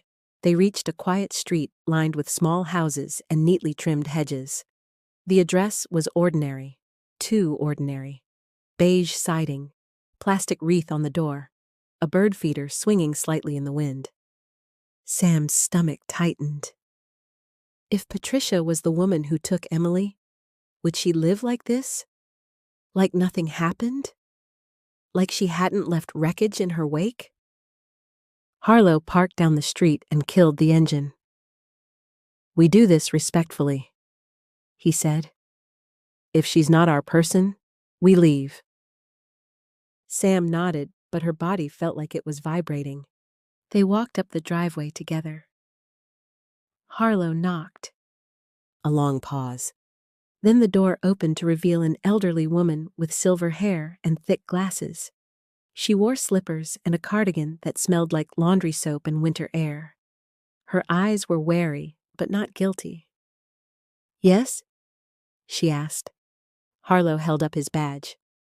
"Ma'am, I'm Detective Harlow. Are you Patricia Rivers?" The woman blinked slowly. "Yes," she said. "Why?" Sam's heart slammed so hard it hurt. For one breath, one stupid breath, Sam's brain tried to shove this woman into the shape of the monster she'd been hunting. But it didn't fit. This woman's face was lined with age, not secrecy. Her hands trembled slightly from arthritis, not fear. Her eyes held annoyance, not calculation. Harlow's voice stayed even. "Do you have any connection to a missing person case from 2005? Emily Rivers?" The woman's brows furrowed. "No, I don't know anyone named Emily." Sam stepped forward before she could stop herself. "Did you ever live in our town?" she asked, voice too sharp, too desperate. The woman's expression tightened. "I've lived in Riverton for 37 years. Lena's jaw clenched. "So you're not her." The woman drew herself up, offended now. "Excuse me?" Harlow raised a hand gently. "Ma'am, I apologize. We received information that may have been inaccurate." The woman's eyes narrowed. "Inaccurate? You come to my house with police and accuse me of kidnapping?" Sam felt heat crawl up her neck. Shame, rage, exhaustion, all tangled. Harlow didn't argue. He stayed calm. No accusation, just questions. We'll be on our way. The woman didn't soften. You should be more careful with tips, Detective. Harlow nodded once. You're right. I'm sorry for the disturbance. The door shut. The click of the latch sounded like a verdict. Nothing. Again. They walked back down the driveway in silence. The street looked the same as when they arrived. Quiet houses, trimmed hedges, harmless life continuing like there was no such thing as a missing girl. Sam's legs felt heavy, like she was walking through water. In the car, Lena slammed the door a little too hard. That was a damn setup. Harlow didn't answer right away. He started the engine, pulled away from the curb, and only then spoke. It was a false lead, he said. Could be coincidence. Could be someone trying to waste our time. Sam stared out the window, watching the beige house shrink behind them. False lead, a fancy phrase for a familiar punch. Her chest tightened, and she felt the burnout seep through her bones like cold. How many times? She whispered, not even sure if she was talking to them or the universe. Do you have to be led nowhere before you stop believing there's somewhere to go? Lena turned toward her. Sam cut her off with a small shake of her head. Her eyes burned, but she refused to cry. Tears took energy she didn't have. Harlow's grip tightened on the steering wheel. I know this feels like we're chasing shadows. Sam let out a laugh that wasn't a laugh. Because we are. They drove for miles with the radio off. The quiet was loud, full of thoughts Sam didn't want. Emily's face at 12. The ribbon behind the rink. Marianne's fear. Sealed records. Names that didn't exist. Doors that wouldn't open. Sam's eyelids felt gritty. Her body ached like she'd been carrying a weight for too long, because she had. Because she was. When they finally stopped at a red light, Sam stared at her reflection in the window. Her face looked older than 32. Not in years. In miles. She thought of Emily calling her prim and proper, laughing like it was a joke. I'm calling you Sam. Sandra's too stiff. Sam swallowed hard. What if nothing ever goes right? She said, voice barely there. What if this is all it is? Paper, dead ends, and me, wearing myself down until there's nothing left. Lena reached over and took her hand, squeezing. Then I'll hold what's left, Lena said. And we'll still keep going. Sam stared at their hands together, hers trembling, Lena's steady, and felt something break quietly inside her. Not her will. Just the part of her that still believed effort guaranteed reward. Harlow spoke without looking back, voice low. It's not supposed to be this hard. Sam's throat tightened. But it is. The light turned green. They drove on, and Sam rested her forehead against the cold glass, eyes closing for a second. Not to sleep, not really, but to imagine a world where the next call wasn't another decoy. A world where something, anything, finally went right. For 3 months, nothing moved. Not the sealed files, not the requests pending, not the maybe witnesses who suddenly couldn't remember, not the we'll call you if that never turned into a call. Life didn't pause with Sam. It kept going, loud and careless. Snow came, melted, came again. The rink sat behind its fence like a forgotten scar. Sam went to work, came home, stared at her laptop, and felt her brain grind itself down into dust. Some nights she'd wake up with her heart racing, convinced she'd heard a knock. Convinced she'd heard Emily's laugh in the hallway. Convinced she was one bad day away from giving up, and terrified of what giving up would do to her. Lena kept showing up anyway. Food left on the counter. Texts that didn't ask permission. Marianne went quiet again. Not dishonest quiet, afraid quiet, like speaking too loudly might summon Patricia back to her door. And Harlow kept trying, but even he started to sound tired. More pauses in his sentences. More, "We're waiting on," and "the courts are," and "I'm pushing." Pushing didn't open a sealed door. It just bruised your shoulder. Then one night in late spring, when the roads were wet and the sky still couldn't decide whether to be winter or not, Sam's phone rang at 2:13 a.m. Harlow. Sam answered on the first ring, heart already pounding. "What?"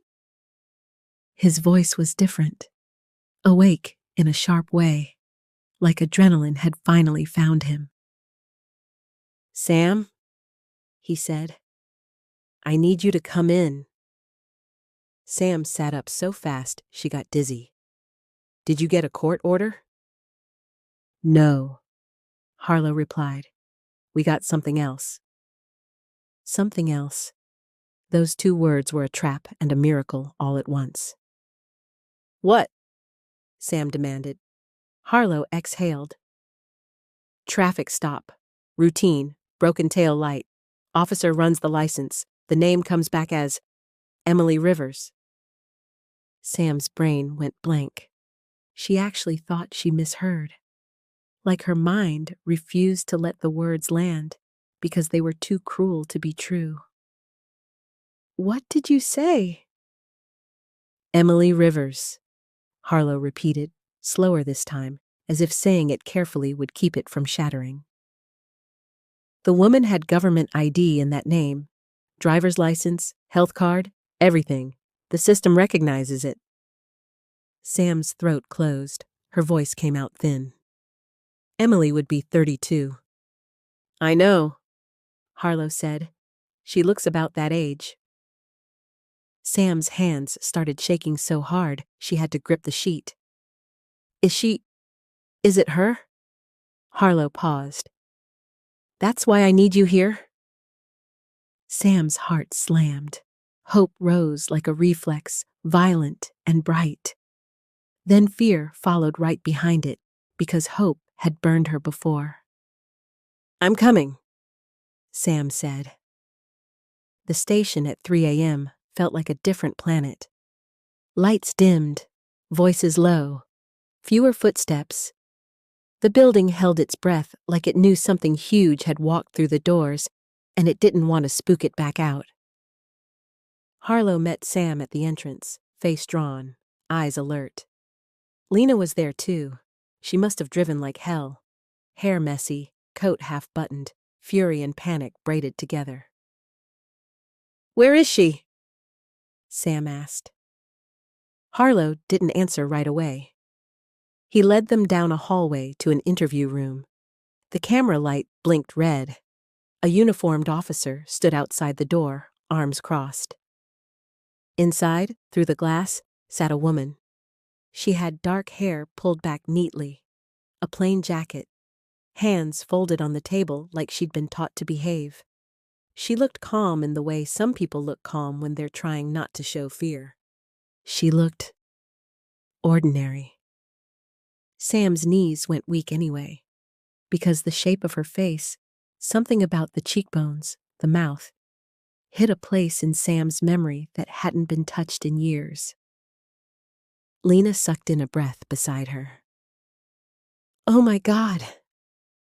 Sam's mouth went dry. She couldn't breathe right. She couldn't think right. She just stared. Harlow spoke quietly.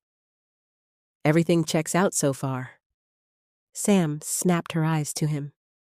"How?" Her license is in the system, Harlow said.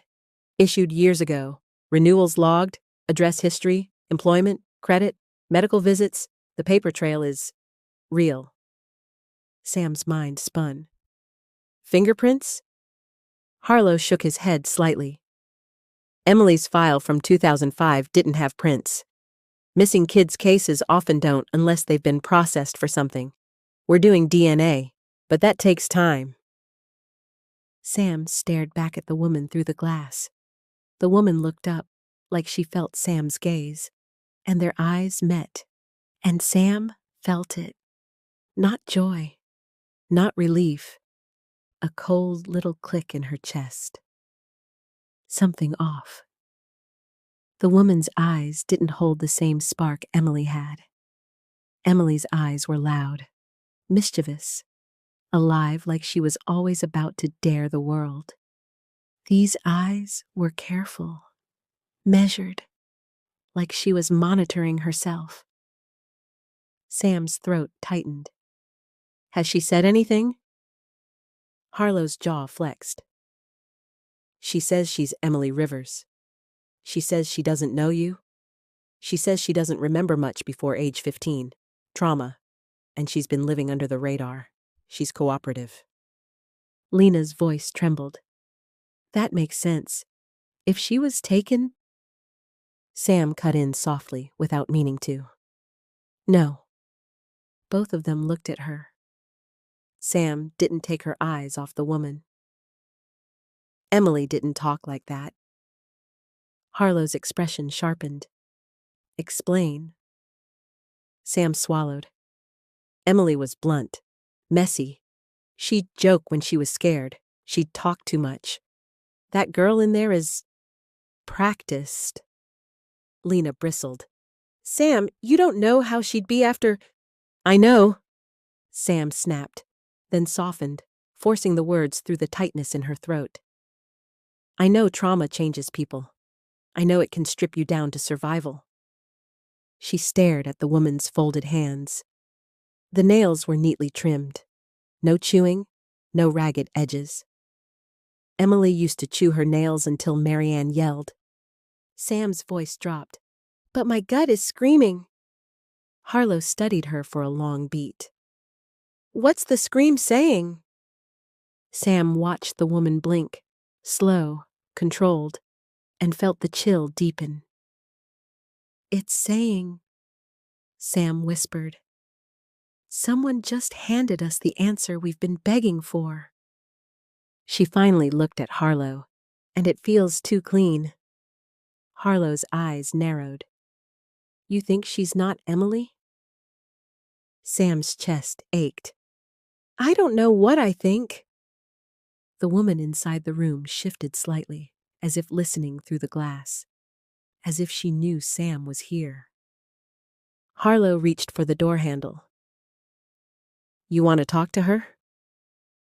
Sam's hand lifted slowly, hovering in the air like she was afraid to touch the moment and make it real.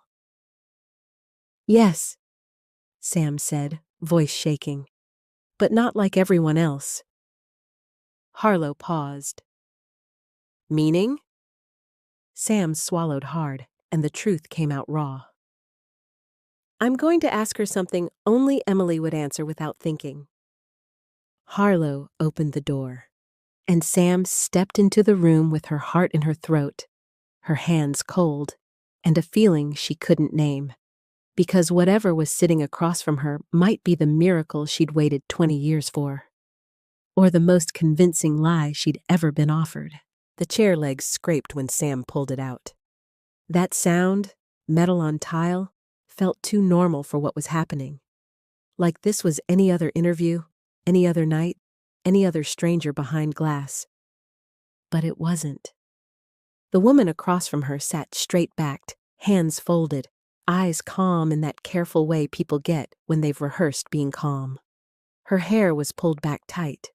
No flyaways, no nervous tugging, no restless knee. Sam couldn't stop staring at her mouth. Emily used to talk with her whole face, smirks, eye rolls, half laughs, swallowed mid-sentence like she was always on the edge of a joke. This woman's face stayed mostly still, like expressions cost too much. Detective Harlow sat in the corner with a notepad. Lena stood behind Sam, arms crossed, breathing through her nose like she was trying not to explode. Sam didn't introduce herself as Sandra. She couldn't. "Hi," Sam said, voice low. "Do you know why you're here?" The woman's eyes flicked to Harlow, then back. "Traffic stop," she said. "They said there was an issue with my ID." Sam's throat tightened. "And your name?" "Emily Rivers," the woman answered smoothly.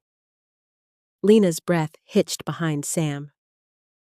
Sam nodded once, like she was agreeing with something simple. "Okay. Emily, tell me, where did you grow up?" The woman blinked once. "I don't remember much before I was 15. Sam waited. "Nothing?" A pause. "Not clearly," the woman said. "Trauma does that." The words landed too neatly, like a pamphlet sentence, like something you'd say when you wanted people to stop asking. Sam's stomach turned. She leaned forward a little, elbows not on the table, keeping her body controlled even while her heart hammered. "Do you remember your mom?" Sam asked. The woman's gaze stayed steady.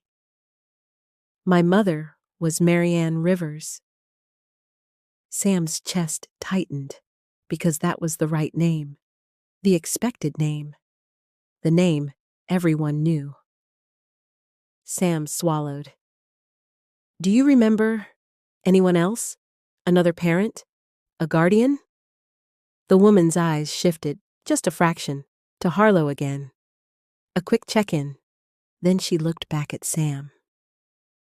"No." Sam felt it again, that cold click. Lena leaned forward. "You don't remember anything about your childhood, but you remember your mom's full name." The woman's jaw tightened. "I remember what matters." Sam raised a hand slightly, easy, not to protect the woman, but to keep Lena from torching the room before Sam could test the truth. Sam took a breath and changed tactics. "This is going to sound weird," Sam said, voice softer, almost gentle. "But if you're Emily, you'll know it." Harlow's pen paused. The woman's eyes narrowed. "Know what?" Sam looked straight at her. "What did you call me?" The woman blinked. "What?" "My name," Sam repeated carefully. "When we were kids. What did you call me?"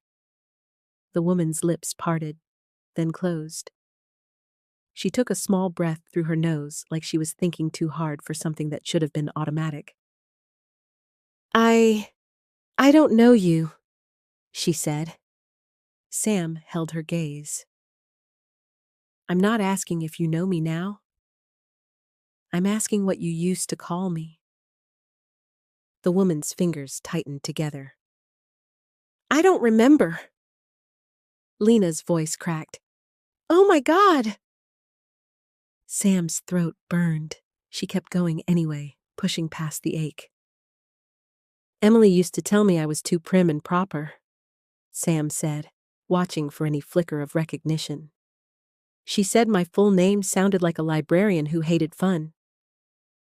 The woman stared back, blank. Sam nodded slowly, like she'd expected this, like it didn't gut her. "So she gave me a nickname." The woman swallowed. "I'm sorry. I can't help you." Sam leaned in just a little closer, voice dropping into something intimate and dangerous. "What did you call the little ribbons you tied to trees?" Sam asked. "When we played outside? You said they were so I wouldn't get lost because I'd wander off and—" Sam stopped. because if this was Emily, she'd finish it laughing. And end up adopting a squirrel family. The woman's face didn't change, not even a twitch. Sam felt the room go cold. Harlow shifted slightly in his chair, eyes narrowing now, not at Sam, but at the woman.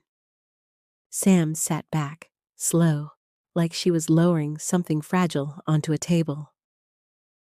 Emily, Sam said quietly. What was the name of the rink we always went to? The woman exhaled.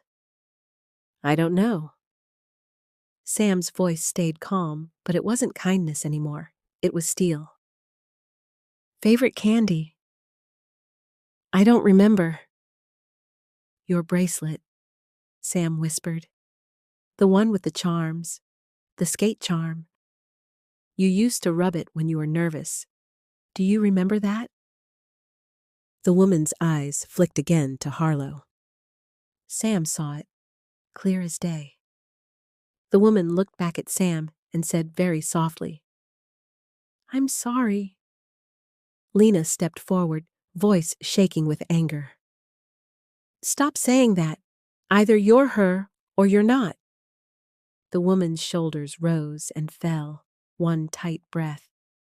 I'm her, she said, too quickly, like she'd chosen the answer, not remembered it. Sam's heart didn't leap. It didn't celebrate. It sank. Because the sentence didn't sound like a woman recognizing herself. It sounded like a woman trying to keep a story from falling apart. Sam turned her head slightly toward Harlow without taking her eyes off the woman. Can I ask one more?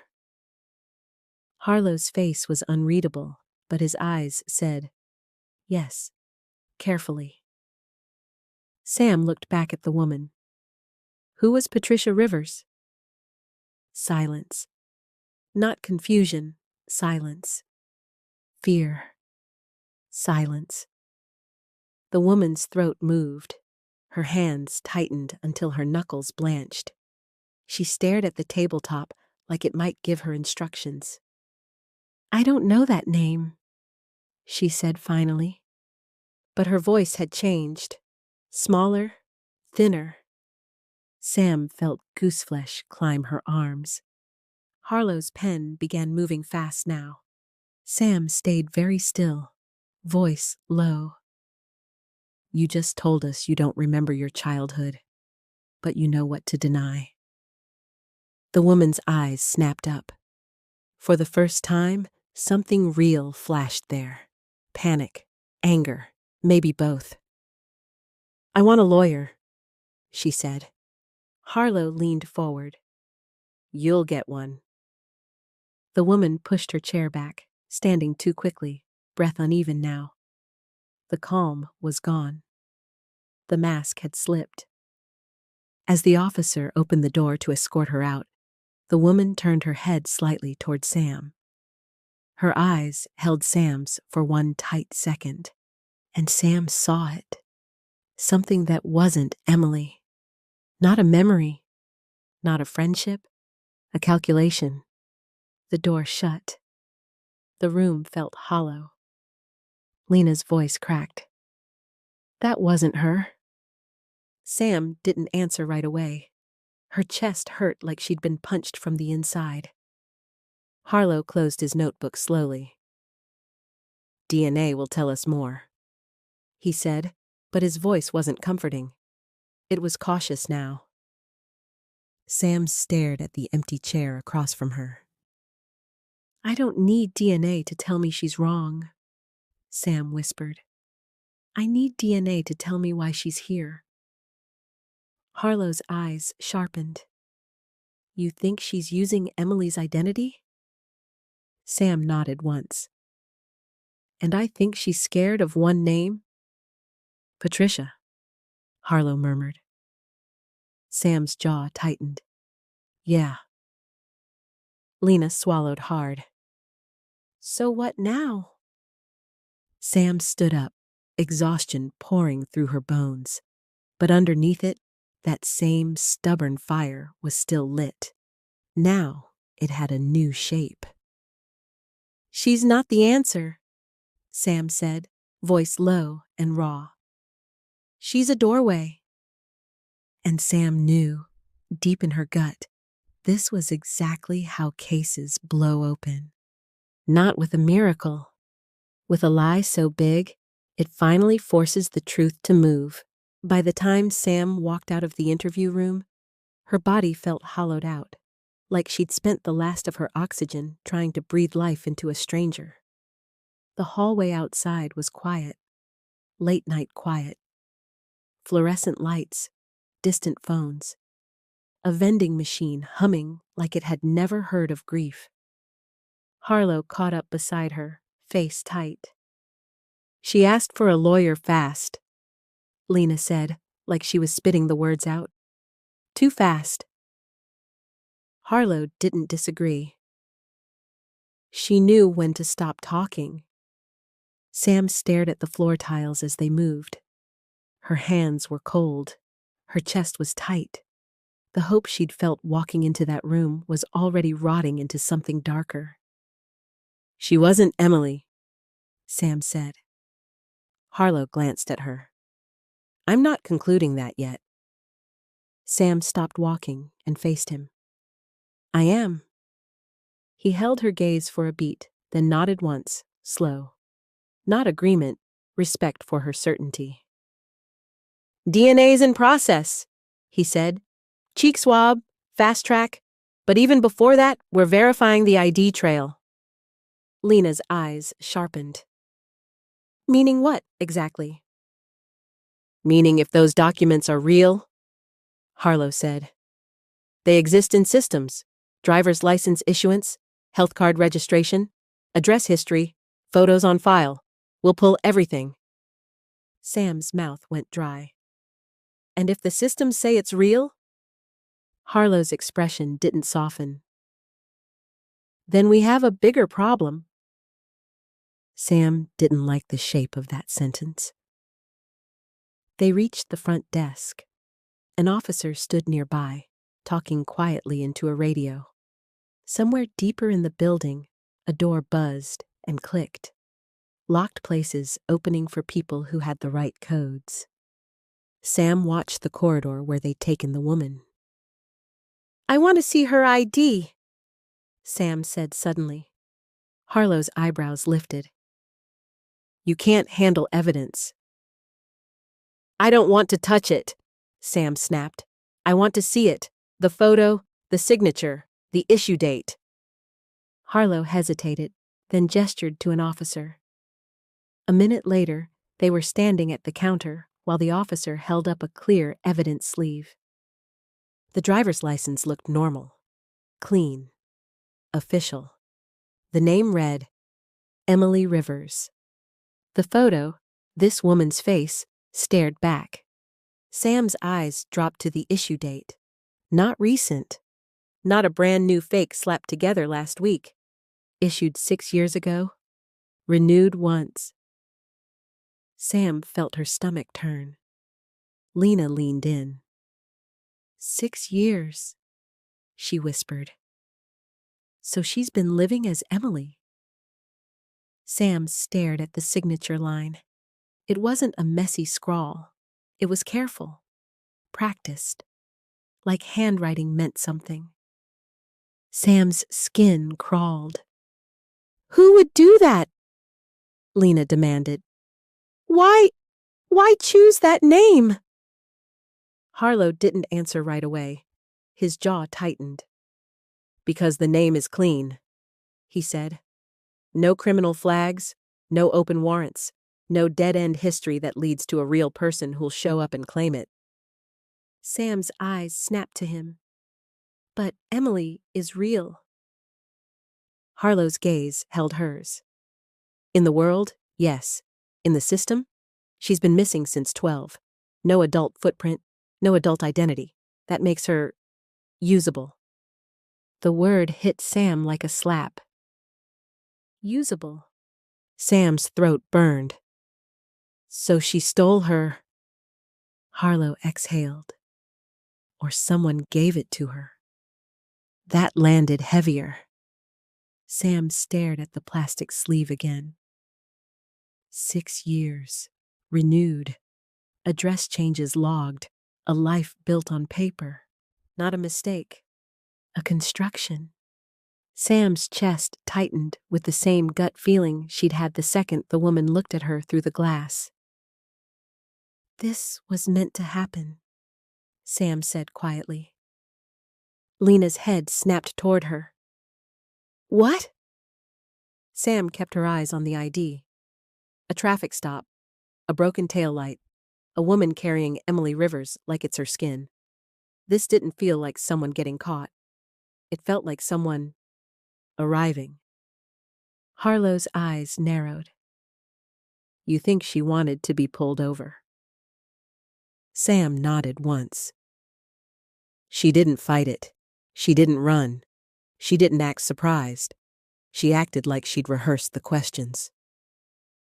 Lena's voice went low. A decoy. Harlow's face tightened. Or a message. Sam swallowed. From Patricia. The name sat between them like a loaded thing. The only name that made the woman's mask crack. Harlow looked away, thinking hard. We'll run the traffic stop footage, he said. Dash cam, body cam, the whole interaction. We'll pull the DMV photo history and the documents used to create that identity. Birth certificate, proof of residency, whatever was submitted. Sam's voice was raw. And if it's all real? Harlow looked back at her. Then we find out who made it real. A beat. Lena leaned closer to Sam, voice tight. Sam, what if she is Emily, but she's lying because she's scared? Sam's heart clenched, because that was the last small mercy her brain wanted to keep. Sam shook her head slowly. If she was Emily, she whispered, she would have said Sam without thinking, even if she hated me, even if she didn't trust me, even if she was broken. Sam's eyes burned. That name was ours. It wasn't on paper. It wasn't in court. It wasn't in a file. It was her. Harlow's phone buzzed. He checked it, then looked up, expression shifting. What? Sam asked. Harlow's voice dropped. DMV already confirmed something. Sam's pulse kicked. Good or bad? Both, Harlow said. The license number is valid. It's in the system. But the first application wasn't done here. It was done in a different jurisdiction, 2 hours away. Lena's mouth tightened. Why would she go there? Harlow's eyes stayed sharp. Because it's where you go when you don't want the people in your town to remember your face. Sam felt cold clarity slide into place. Not random. Not accident. Strategy. Harlow continued. And the documents used to create the identity include an amended birth record. Sam's throat tightened. Amended, like adoption. Harlow didn't say yes. He didn't say no. He just looked at Sam like the door they'd been pounding on for months had finally rattled. Sam's hands curled into fists, nails biting skin. So this is how it blows open, she thought. Not with a miracle. With a lie so official, it forces every sealed, buried thing to shift. Sam took a shaky breath and stared down the hall where they'd taken the woman. She's not Emily, Sam said, voice low. But she's connected to Emily, close enough to wear her name. Harlow's expression hardened. We're going to find out who put her in that skin. Sam nodded once, exhaustion burning behind her eyes. And still, her gut wouldn't stop whispering the same warning.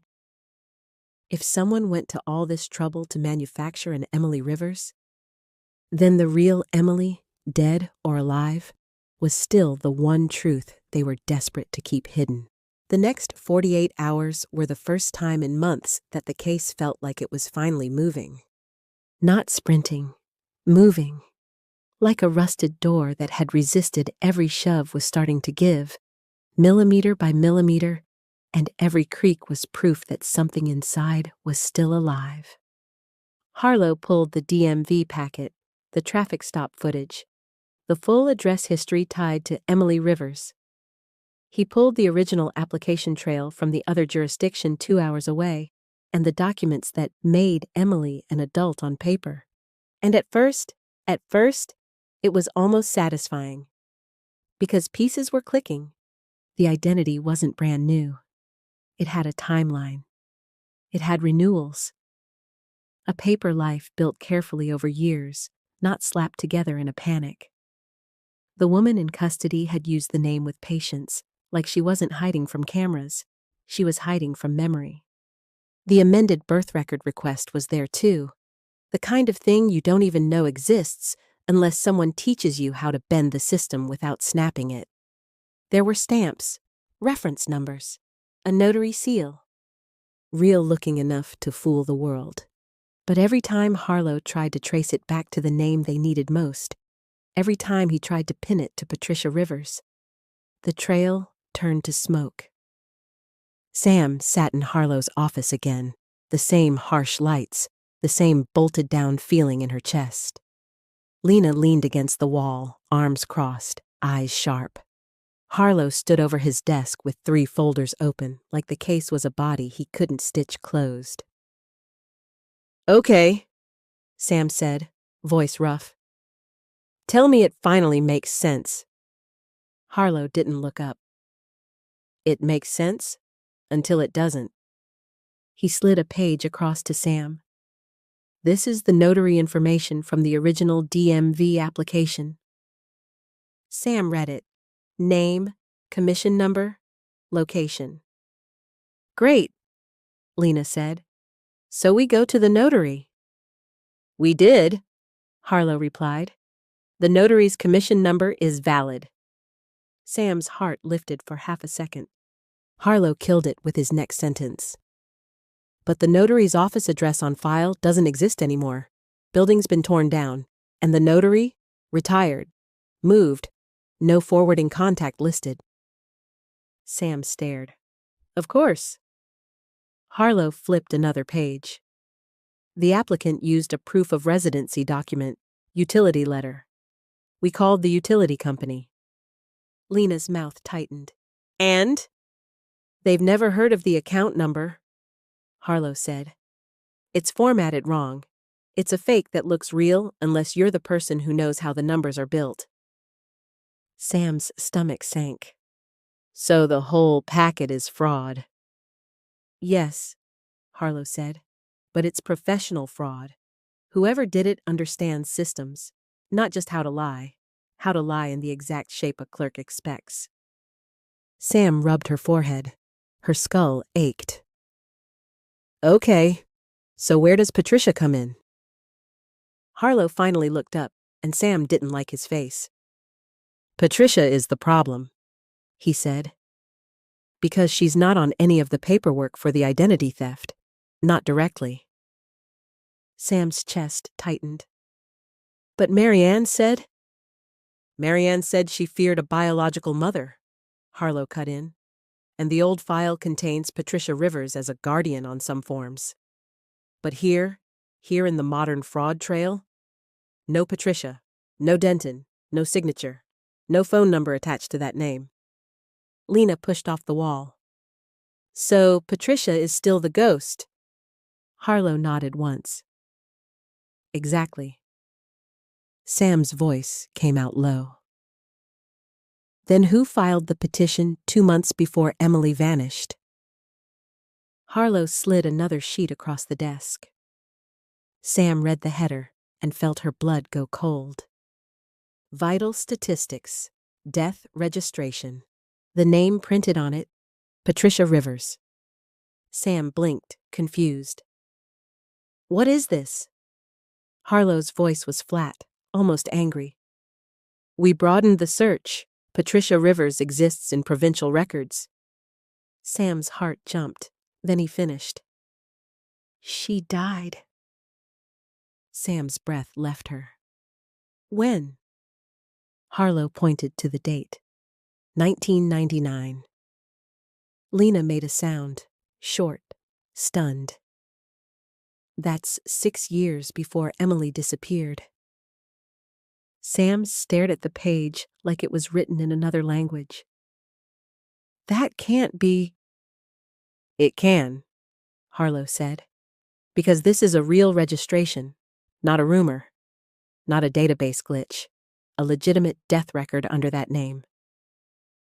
Sam's brain raced, trying to hold two truths at once and failing. So Patricia Rivers, Sam whispered, couldn't have taken her. Harlow's jaw clenched. Not if this Patricia Rivers is the same Patricia Rivers? Lena's voice went sharp. What if it's not the same? Harlow nodded. That's where it gets ugly.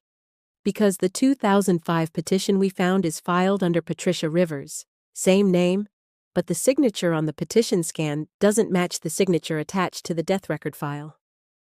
Sam's hands started shaking. Meaning someone used a dead woman's name? Harlow's eyes locked on hers. Meaning Patricia Rivers may not be a person. It may be a mask someone wore because it was already available. Sam's stomach turned hard. A dead identity. Lena's face tightened with disgust. So who is she really? Harlow didn't answer because he didn't have one. That was the worst part. Everything was adding up. Fraud, planning, identity construction. A woman living as Emily Rivers for years. Yet the one name at the center of Sam's nightmares refused to become a real human being you could point at. Patricia didn't fit anywhere. Not cleanly, not legally, not historically. Sam sat back, exhausted so deep it felt like her bones were tired. So we can't even hate the right person. Harlow's voice lowered. We can hate the pattern. Sam swallowed. What about the woman in custody? Harlow's expression sharpened. We interviewed her again. She won't talk about who gave her the identity. She keeps saying she found it through someone who helps people disappear. Lena scoffed. Convenient. It gets worse, Harlow said. Sam's throat tightened. Say it. Harlow slid one last page toward her. A booking photo. The woman's face, calm again, controlled again. And here's the part that makes my skin crawl, Harlow said. She told us one thing that wasn't in any report. Sam stared at him. What? Harlow's voice went quiet. She said, Patricia isn't her name. That's just what you call her. Sam's pulse slowed into something cold and heavy. Because that wasn't an answer. That was a warning. Sam looked down at the death record again, 1999, and felt the ground shift under the case. If Patricia Rivers was dead, then someone had been wearing her name like a coat. And if Patricia wasn't a person, but a title, then Emily hadn't been taken by one mother. She'd been taken by something that knew how to erase people so completely they couldn't even be found in the shape of a name. The station had that same stale rhythm it always had. Phones ringing, printers spitting, voices low like secrets could be overheard by the walls. But underneath it, something new was buzzing. The kind of tension that comes when a case finally has a living, breathing center, and nobody knows if it's truth or theater. Harlow sat across from the woman in interview 2. The lawyer she'd called earlier had stepped out to take a call, leaving the door cracked and the air thinner. Sam watched from the observation window with Lena tight at her shoulder, both of them silent, both of them braced like a punch was inevitable. The woman, Emily, on paper, looked calm again. Too calm. Hands folded, back straight, eyes trained on Harlow like she'd studied how to survive these rooms. Harlow slid a photo across the table, a childhood shot. Emily at 12, missing tooth, wide grin. "Tell me about her," Harlow said. The woman glanced down, then back up. "That's me." Harlow didn't flinch. "Then tell me something only you would know." "I already told you," she said, voice controlled. "I don't remember before 15. Trauma." Harlow leaned back slightly, watching her. "You remember your name?" "I remember what I'm called," she corrected. Sam's chest tightened. "What I'm called, not who I am." Harlow's voice stayed even. "We're running DNA." The woman's face didn't change, but Sam saw it. Something tiny behind her eyes, a blink too slow, a breath too measured. "Do what you want," she said. "I've answered your questions." Harlow pushed gently, the way you do when you're trying to find the seam. "How did you get those documents? The ID? The history?" The woman's jaw tightened. "I got help." "From who?" Harlow asked. The woman stared at him for a beat, then said softly, "You're not going to like the answer." Harlow didn't react. "Try me."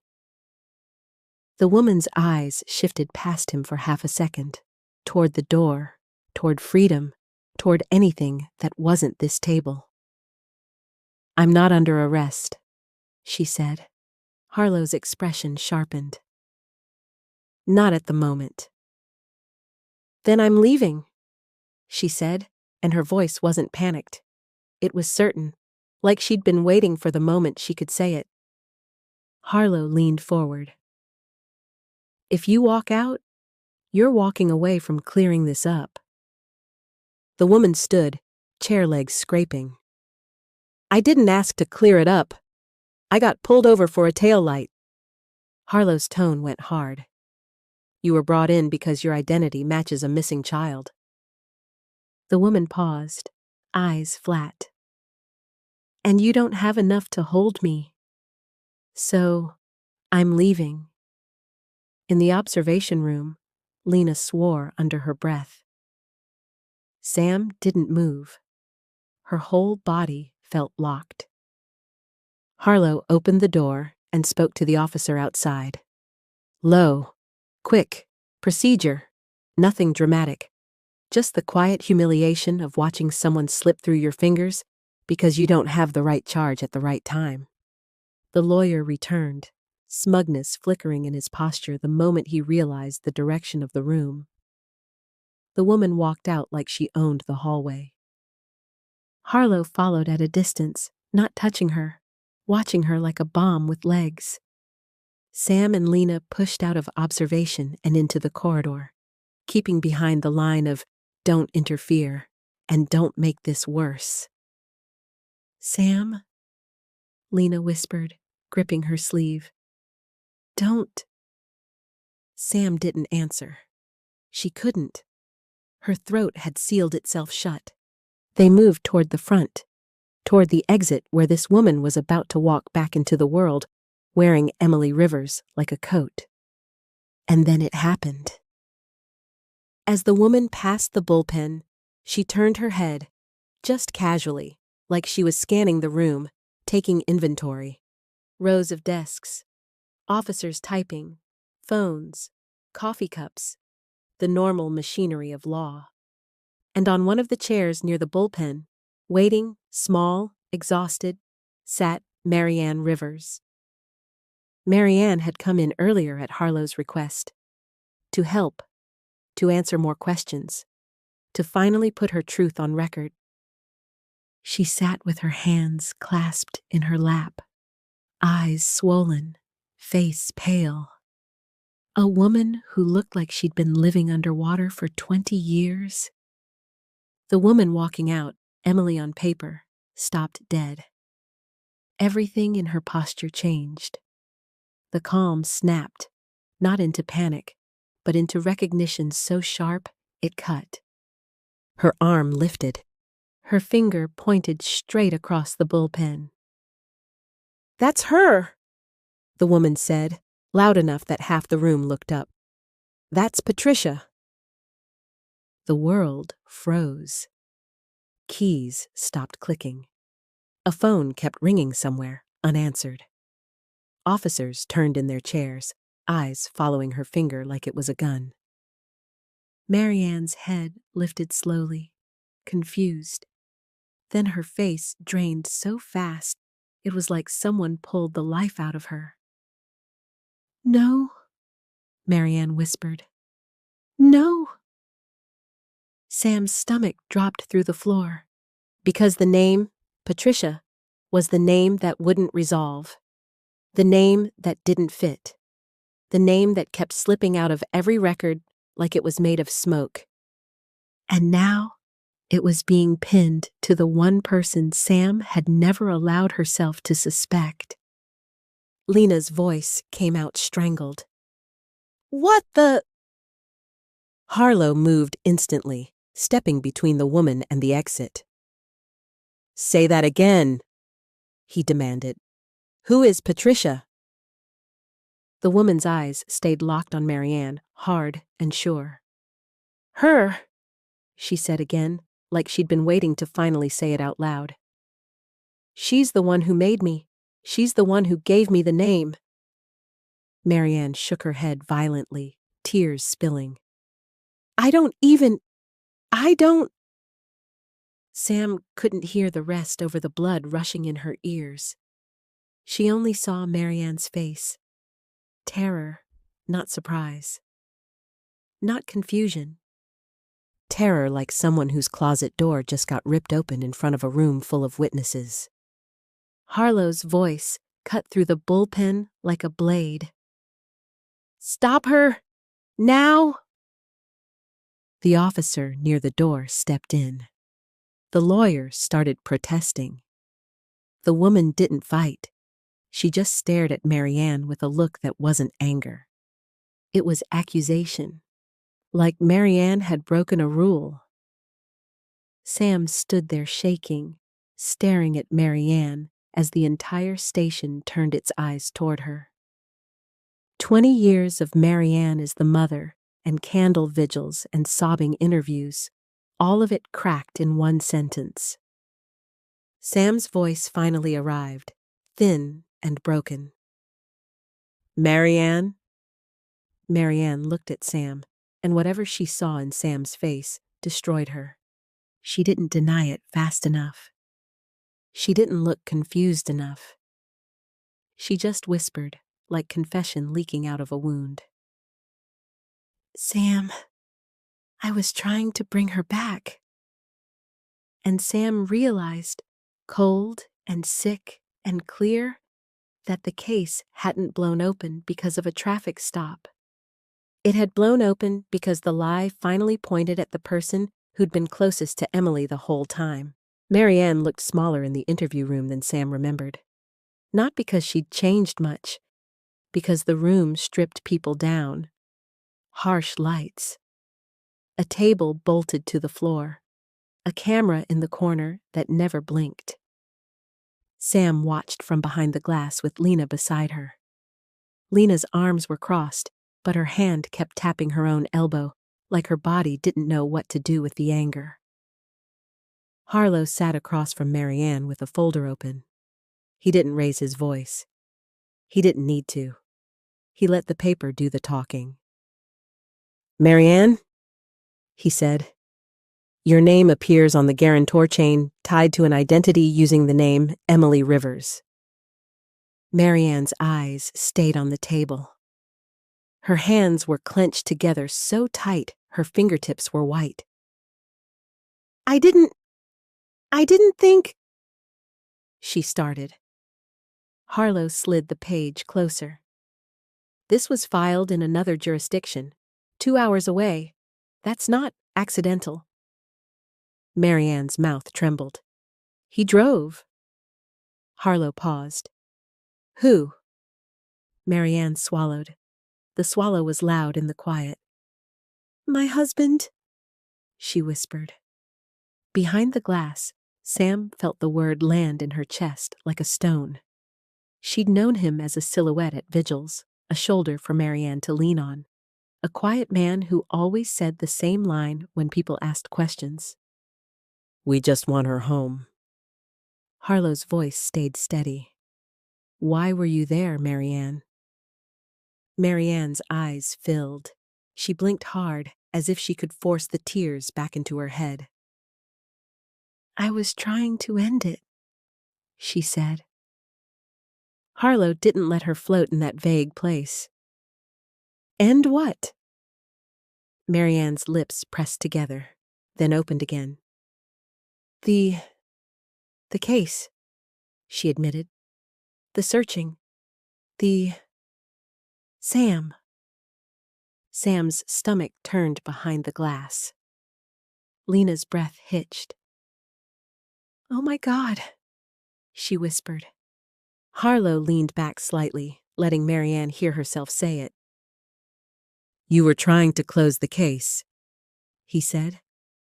By making an adult Emily exist in the system. Marianne's eyes squeezed shut. A tear slid out anyway. I didn't think it would hurt anyone, she whispered. I thought it would stop hurting. Sam's throat burned. It wasn't even the betrayal that hit hardest. It was the way Marianne still spoke, like this was about easing pain. Like truth was optional if suffering was loud enough. Harlow stayed calm. Who is the woman we brought in last night? Marianne shook her head. I don't know. Harlow's gaze sharpened. You don't know the name of the person you helped place into a missing girl's identity. Marianne flinched. I didn't hire her. I didn't pick her. I didn't go looking for someone like that. Then how did she get involved? Harlow asked. Marianne's voice dropped to a whisper. He said he had someone. Harlow didn't move. Your husband. Marianne nodded once, miserable. Behind the glass, Sam felt her heart beating too hard, too fast. Like her body was trying to outrun what her mind was about to learn. Harlow slid a different page across the table. The DMV application. The notary stamp. The dates. Marianne, he said. This isn't a random mistake. This is a plan. Marianne's shoulders shook. I thought it would be private, she whispered. I thought if the system said she was alive, then people would stop asking, stop digging, stop looking at our house like it held something. Sam froze. Stop looking at our house like it held something. Lena's hand tightened around Sam's wrist so hard it hurt. Harlow's voice changed, not louder, just heavier. Marianne, what happened in your house? Marianne stared at the table like it was a cliff edge. Her mouth opened, closed, opened again. I can't, she whispered. Harlow didn't argue. He didn't bully. He just waited, the kind of waiting that makes lying feel childish. Marianne's chin trembled. It was a fight, she said. Sam's breath stopped. Harlow's voice stayed gentle but firm. Between who? Marianne's eyes flooded. Emily and him. The words didn't explode. They didn't come out dramatic. They came out like a woman giving up a piece of herself she'd been holding in her teeth for decades. Sam's knees went weak behind the glass. She put a hand on the ledge to steady herself. Harlow didn't push for graphic detail. He kept it real, clean, human. "What happened to Emily?" he asked, "after that fight?" Marianne's face crumpled. Her shoulders folded inward like she was trying to disappear. She fell," Marianne whispered. "She hit." She couldn't finish. She shook her head violently, tears splashing down. "It happened so fast." Sam tasted metal in her mouth. Her heart hammered like it wanted out. Harlow's voice stayed steady. "Did you call 911? Marianne shook her head, sobbing now. "No." "Why not?" Harlow asked. Marianne looked up then, eyes red, voice raw. "Because he said it was over," she whispered. "He said if I called, they'd take everything. He said he'd go to prison.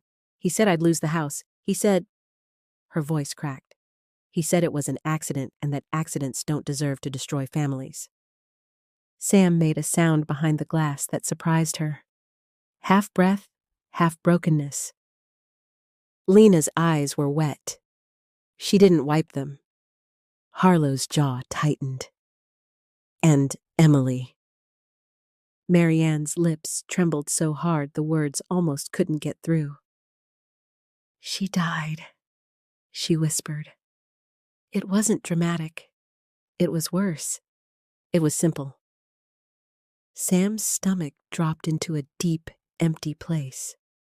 20 years of imagining Emily alive somewhere, hurt, scared, maybe calling for help, collapsed into one unbearable fact. She hadn't been out there. She'd been gone. And Sam had been hunting a ghost because the people who loved their own comfort more had left her no choice. Harlow's voice was low. "What did you do?" Marianne covered her face with her hands. "I listened," she sobbed. "I listened when I should have screamed." Sam couldn't breathe. Marianne spoke through her hands. We didn't tell anyone. He handled it. He said he'd take care of it. He said the less I knew, the better." Harlow leaned in. "Where?" Marianne shook her head hard. I don't know." Sam's chest cracked at that, not because she believed it completely, but because even if it was true, it meant Emily had been treated like a problem to be disposed of. Harlow asked, "Why did you tell the abduction story?" Marianne's hands dropped. Her face was wrecked. "Because the truth would have ended my life," she whispered. "And I was selfish, and I was scared, and I thought, if I lied loud enough, it would become the only story anyone knew." Sam's throat burned like fire. "And when Sam didn't stop?" Harlow asked. Marianne's eyes flicked, just once, toward the glass, toward Sam, toward the one person who had never let the story settle. Marianne's voice broke. "He said we needed a new ending," she whispered. "He said if you gave people a living Emily, it would close the wound." Sam's lips parted. She couldn't stop the words. "A living Emily," Sam whispered, voice shaking. "So you made one?" Marianne nodded, crying. "I didn't know how else to make it stop." Sam felt something tear inside her, not rage this time, just heartbreak so deep it was quiet. Because Emily had been her best friend, and Marianne had been the adult who held Sam at the vigil and told her, "We'll bring her home." All those years, Sam had pictured that hug as two people holding each other up. Now she saw what it really was. Marianne holding Sam down. Harlow stood slowly, like his body was carrying the weight of every hour this case had been wrong. "Marianne," he said, "your husband is going to be brought in tonight." Marianne's whole face changed. Fear, yes, but also something else. A strange, exhausted relief, like a woman who'd been drowning finally letting the water take the lie. Sam didn't move.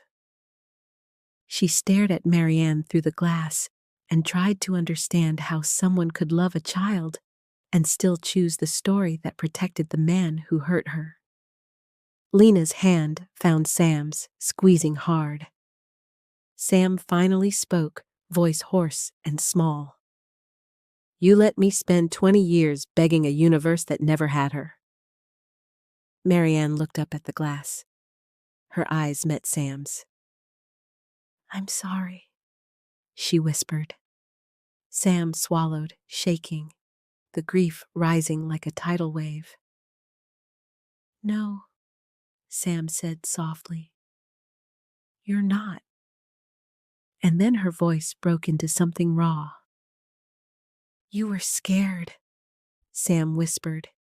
"And Emily paid for it, and I paid for it, and you just kept living." Marianne sobbed, head dropping. Harlow opened the door to leave. Sam stayed behind the glass a moment longer, staring at the empty space where her childhood was supposed to still exist. Because the realistic truth wasn't cinematic. It was a kitchen fight that went too far.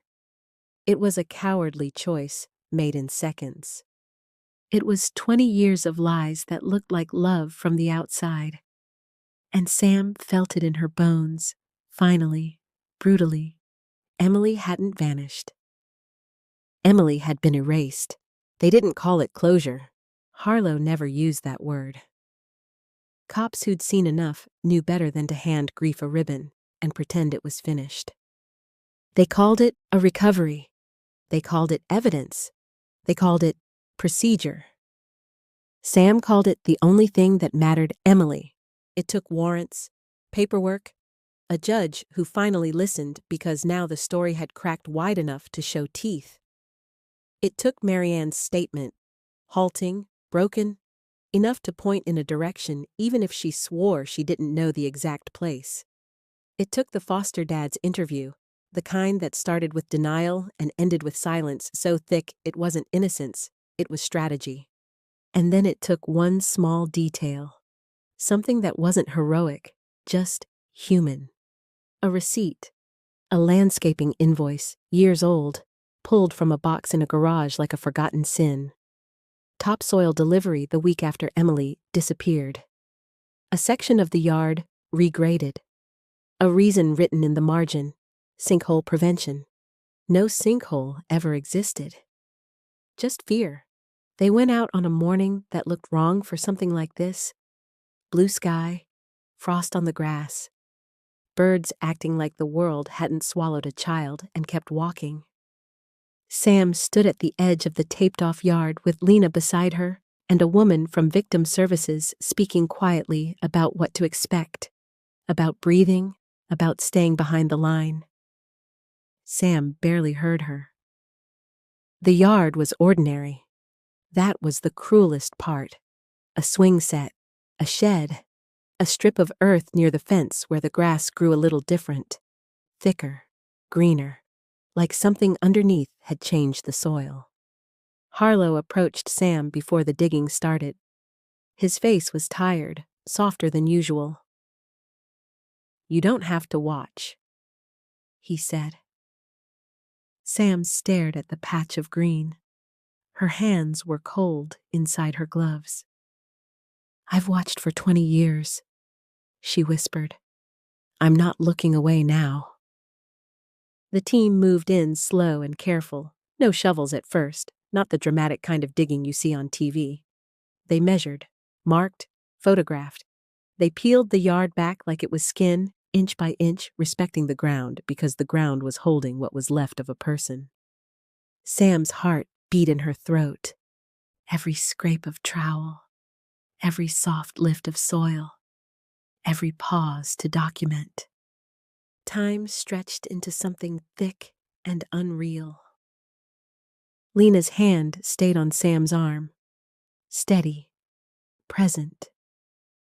And then one of the investigators lifted a gloved hand, signaling. Everything stopped. The air itself seemed to stop with them. Harlow stepped forward, eyes fixed. His voice was quiet when he spoke. "We have something." Sam's knees went weak. She gripped the fence so hard the cold metal bit her palms. The world narrowed to a small patch of earth, to the careful movements of people trained not to break what grief had already shattered. Sam didn't hear the words they said next: remains, confirmation, process. She only felt the moment land inside her like a final, heavy stone. Emily wasn't out there. Emily wasn't coming back. Emily was here. And Sam hated how much peace came with knowing where to put the love. Her breath broke. Not a scream, not a collapse. A sound like a wound finally getting air. Lena pulled her close, not to hush her, just to hold her together while her body figured out how to live with the truth.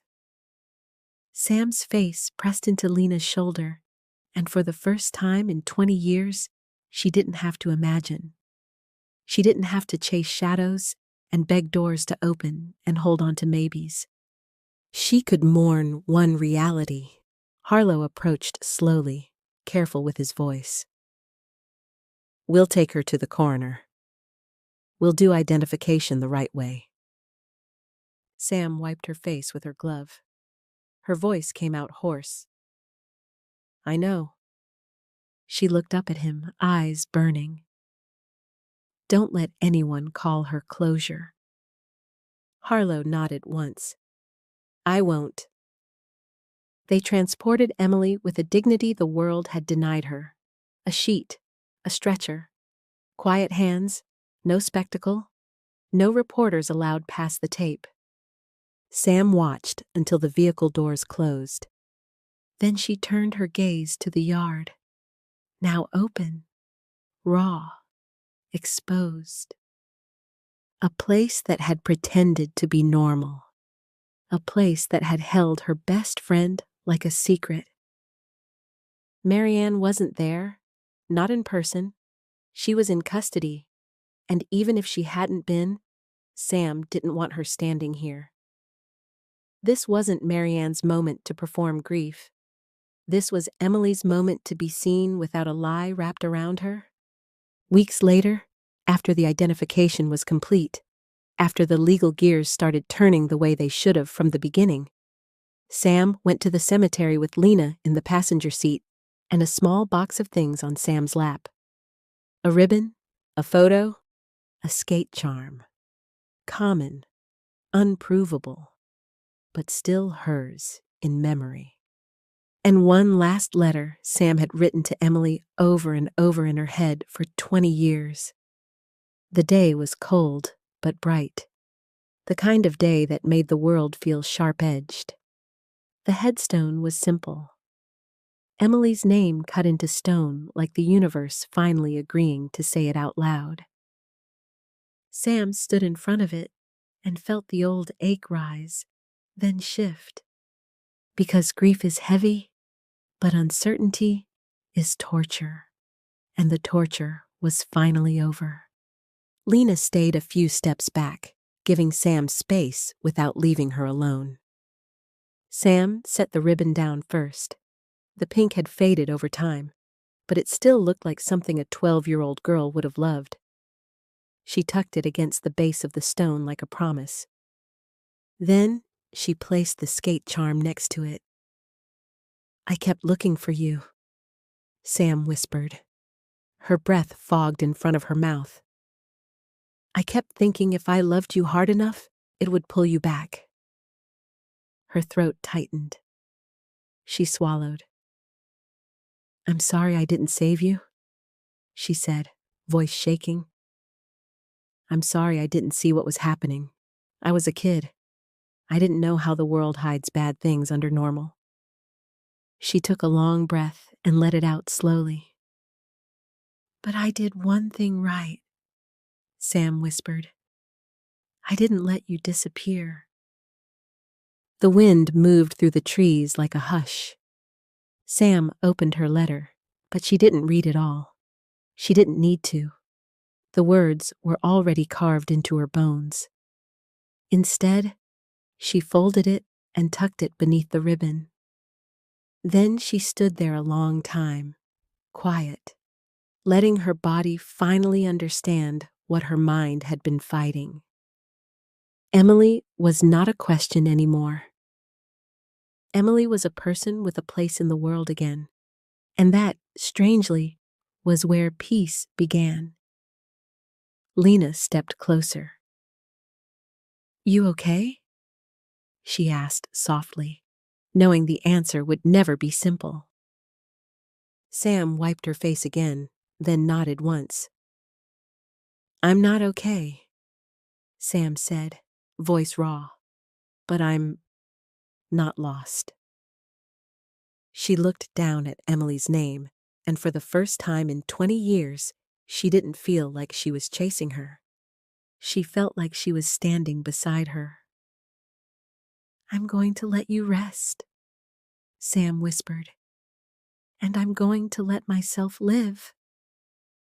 The words didn't feel like betrayal. They felt like permission.